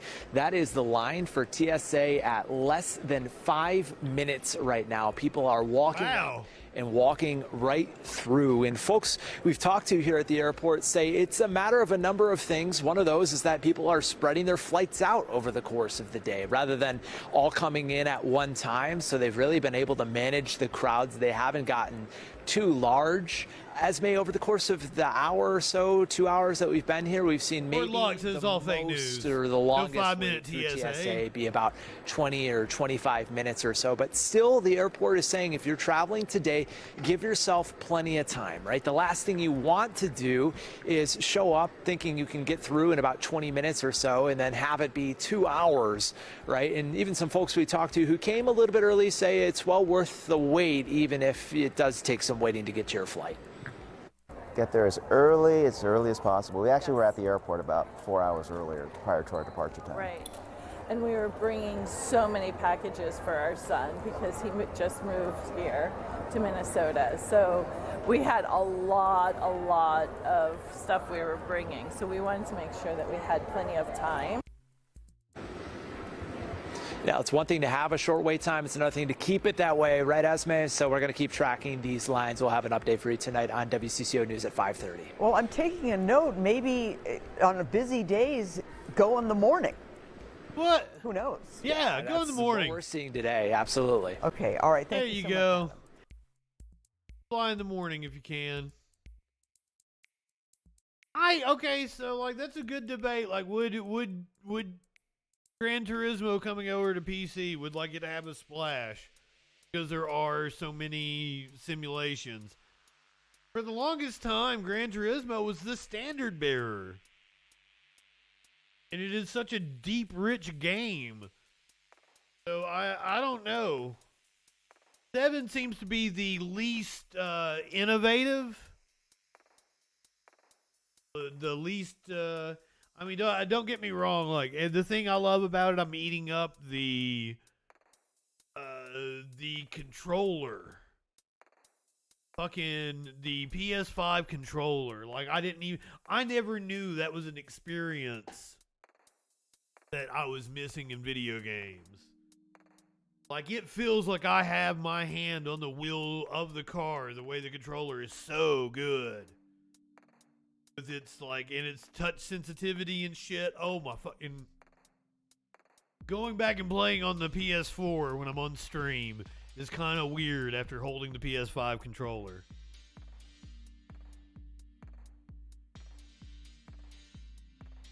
Trustmaster does indeed sound like a sex toy brand. You live in sexual anarchy? Man, I tried to click that like 5 different times and missed it every time. Oh shit. Hack the PS5 controller for your PC. That's cool. I'm sorry, Charlie Kirk scared the shit out of you. Me too. Me too. You live in sexual anarchy?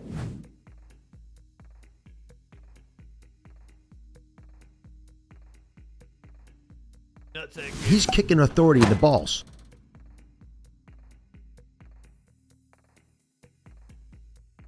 Let's look at some moon pictures. Moon. No, I'm not pulling my pants down. That really would be TOS.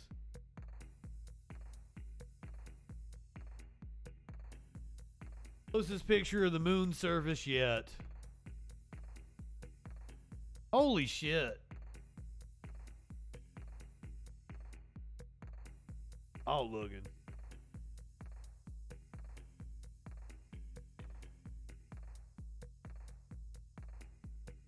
That's fucking cool. I mean, I dig this shit. If the moon is made out of cheese, get my ass up there. Do you know how much I fucking love cheese? Does indeed look very bumpy. I believe that is from years and years and years of being pelted with asteroids, as I understand it. Space debris.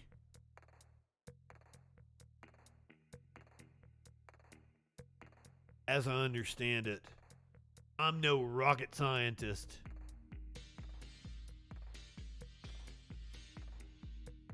Space douchebags yet. I'm sure they exist out there. There are douchebags in space. We almost certainly live in an infinite number of universes and an infinite number of instances of our own universe. There are douchebags out there.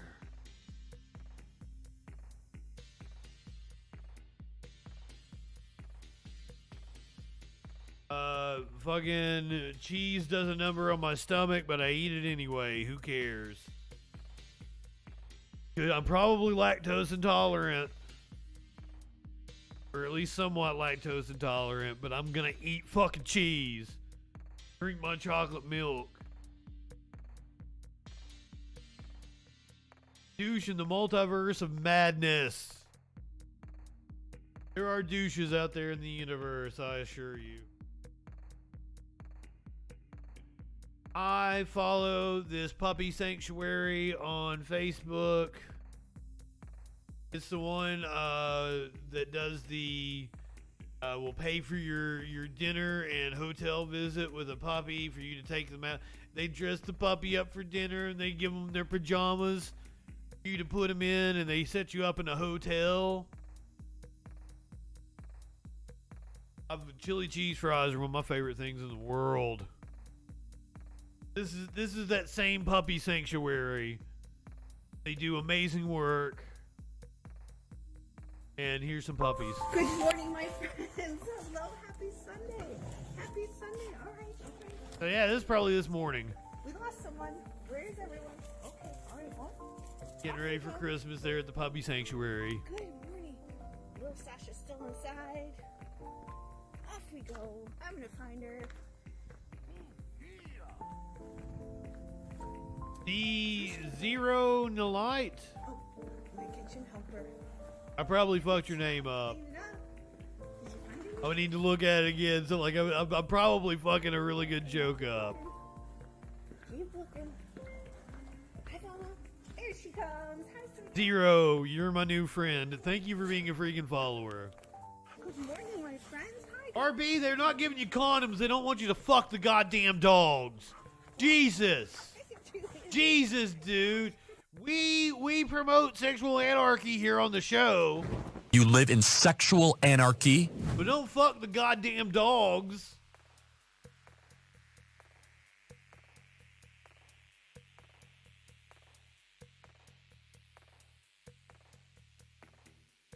Zero, I'm sorry you had to come in and witness this. Well, here's the thing is, like, we do a serious news show around here. We have had a wild ride of just some really depressing stories. But we do a serious news show while I make jokes, get really high. But we get to the end of the show, I reward you, and you get animal videos.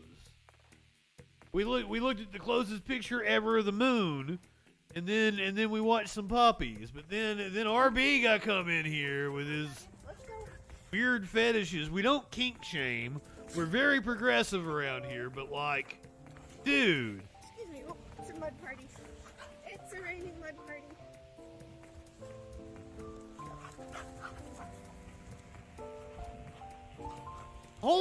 I was doing wholesome content. Do you know how little wholesome content we do on this fucking stream?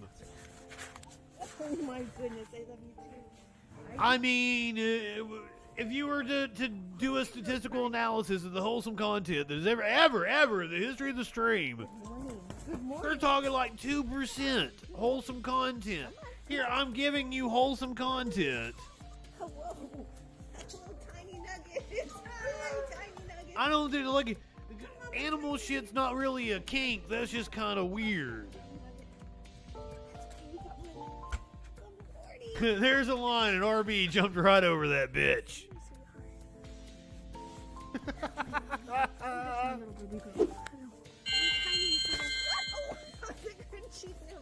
You got me with the puppy.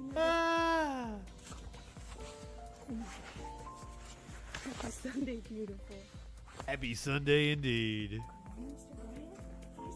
And we are big fans of animals around here. Good morning. And I was pointing out that this sanctuary is the Midwest Animal Sanctuary. It's outside of Kansas City, I do believe. Good morning, Mr. Sid. So they will pay for you to come and get one of their puppies. They pay for your dinner. You take the puppy out to dinner to a puppy-friendly restaurant. You get to take the puppy out to dinner. They dress the puppy up for dinner. Then they pay for you to take the puppy to a hotel, and they give you pajamas to put the puppy in. It's the cutest goddamn thing. RB's probably just had a little too much tincture for the night.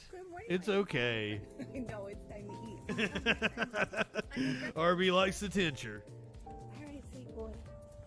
Let's go get it. Okay, I got you. But this place does fantastic work. Here, let me hit you guys. Happy Sunday. I'm gonna give you the link to this video, but you're gonna be able to get to their page through it. Hi, my sweet baby. Always and forever, Midwest Animal Sanctuary. Here's the link to their Facebook page. Go give them a follow. Give them money if you like donating to furry causes. Go give them money. They do great work. If you are close to them outside of Kansas City, and you want to go take a puppy out for a night, fucking look into that program. Get paid to go take a puppy and have a slumber party. I gotta find us a cat. I would assume Smokey's right here, but I don't know for sure. He blends in with the furniture.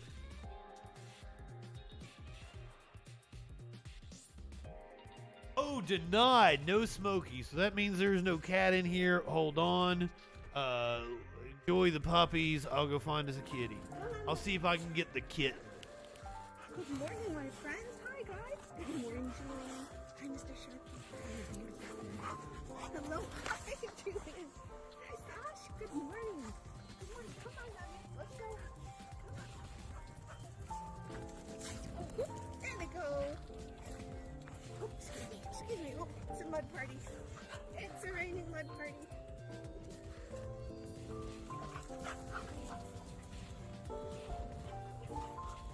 Bunch of goofballs. Good morning. Good morning, sweethearts. Oh my goodness, I love you too. I do. And goes Brian. Good morning. Good morning. Oh, she got the hi. Good morning. Come on. Good job. Good job. Good job. Come on, baby. Hello. Oh, tiny nuggets. Hi, tiny nuggets. Come on. Come on, my tiny nuggets. Okay, I gotta clean that up. Oh, we lost together. It took a while, but I found her. Good morning. Hi, Rush. Hi. Happy Sunday, sweetheart. Oh, my little one. Oh, that's my little baby girl. Baby. My tiniest little Getting so big. She's got a bobtail, in case you guys never noticed. You got me with the puppy nibble. Got something to say, baby? Happy Sunday, beautiful. I can't believe how big this kitten has gotten. Good morning. It's a beautiful Sunday, my friends. Good girl, Serena. Good morning, Mr. Sid. Socks was the first cat I ran into, and I almost grabbed Socks, but I figured you guys wanted to check in on the kitten. Beautiful Sunday. And the kitten is fearless. The kitty, it's like 2 or 3 times the size she was just like a couple weeks ago when I first introduced you guys. Like, she fit in my hand like this, and she was so fragile and so small. But, he's like getting really big. Hi, Mr. Bowman. Good morning. And, it is a tortoiseshell calico. She's a bobtail. Breakfast is the bestest. All right, sweet boy. Let's go get it. Okay, I got you. The owner of the property is a vet tech. Max, good morning. So this is Animal Central, kind of like the sanctuary over here. That's why my 3 cats were just kind of, Hi, my sweet daisy. it's no big deal. There's cats everywhere anyway. Christmas bow tie. Oh, you do too? All right. Okay, let's go. It is a big deal. It's a lot of shit. There's a lot of shit in the boxes. Good morning, beautiful. Cat shit. There are 7 cats in here now with the kitten. Happy Sunday. That's a lot of kitties. Oh, beautiful. All right, if you're watching on Twitch, we are going to go hang out with producer Dave. Apparently HK is in studio. Media Winch, HK, producer Dave, gonna take real good care of you. It's the Plex Podcast. I'm gonna go. I think Curiouser is. She's done with leftovers now, so I think she's really wanting me to finish off the leftovers, so that they can be chucked. I know, we're excited. We lost some. So I might go have some ham and some sweet potato casserole. Try to finish that bad boy off. Off we go. Go ahead, light one up, tip one back. It's all right to have a little fun before you hit the sack. I'm Justin Freakin. We will see you tomorrow night. The Troll Patrol live. Good job cleaning up.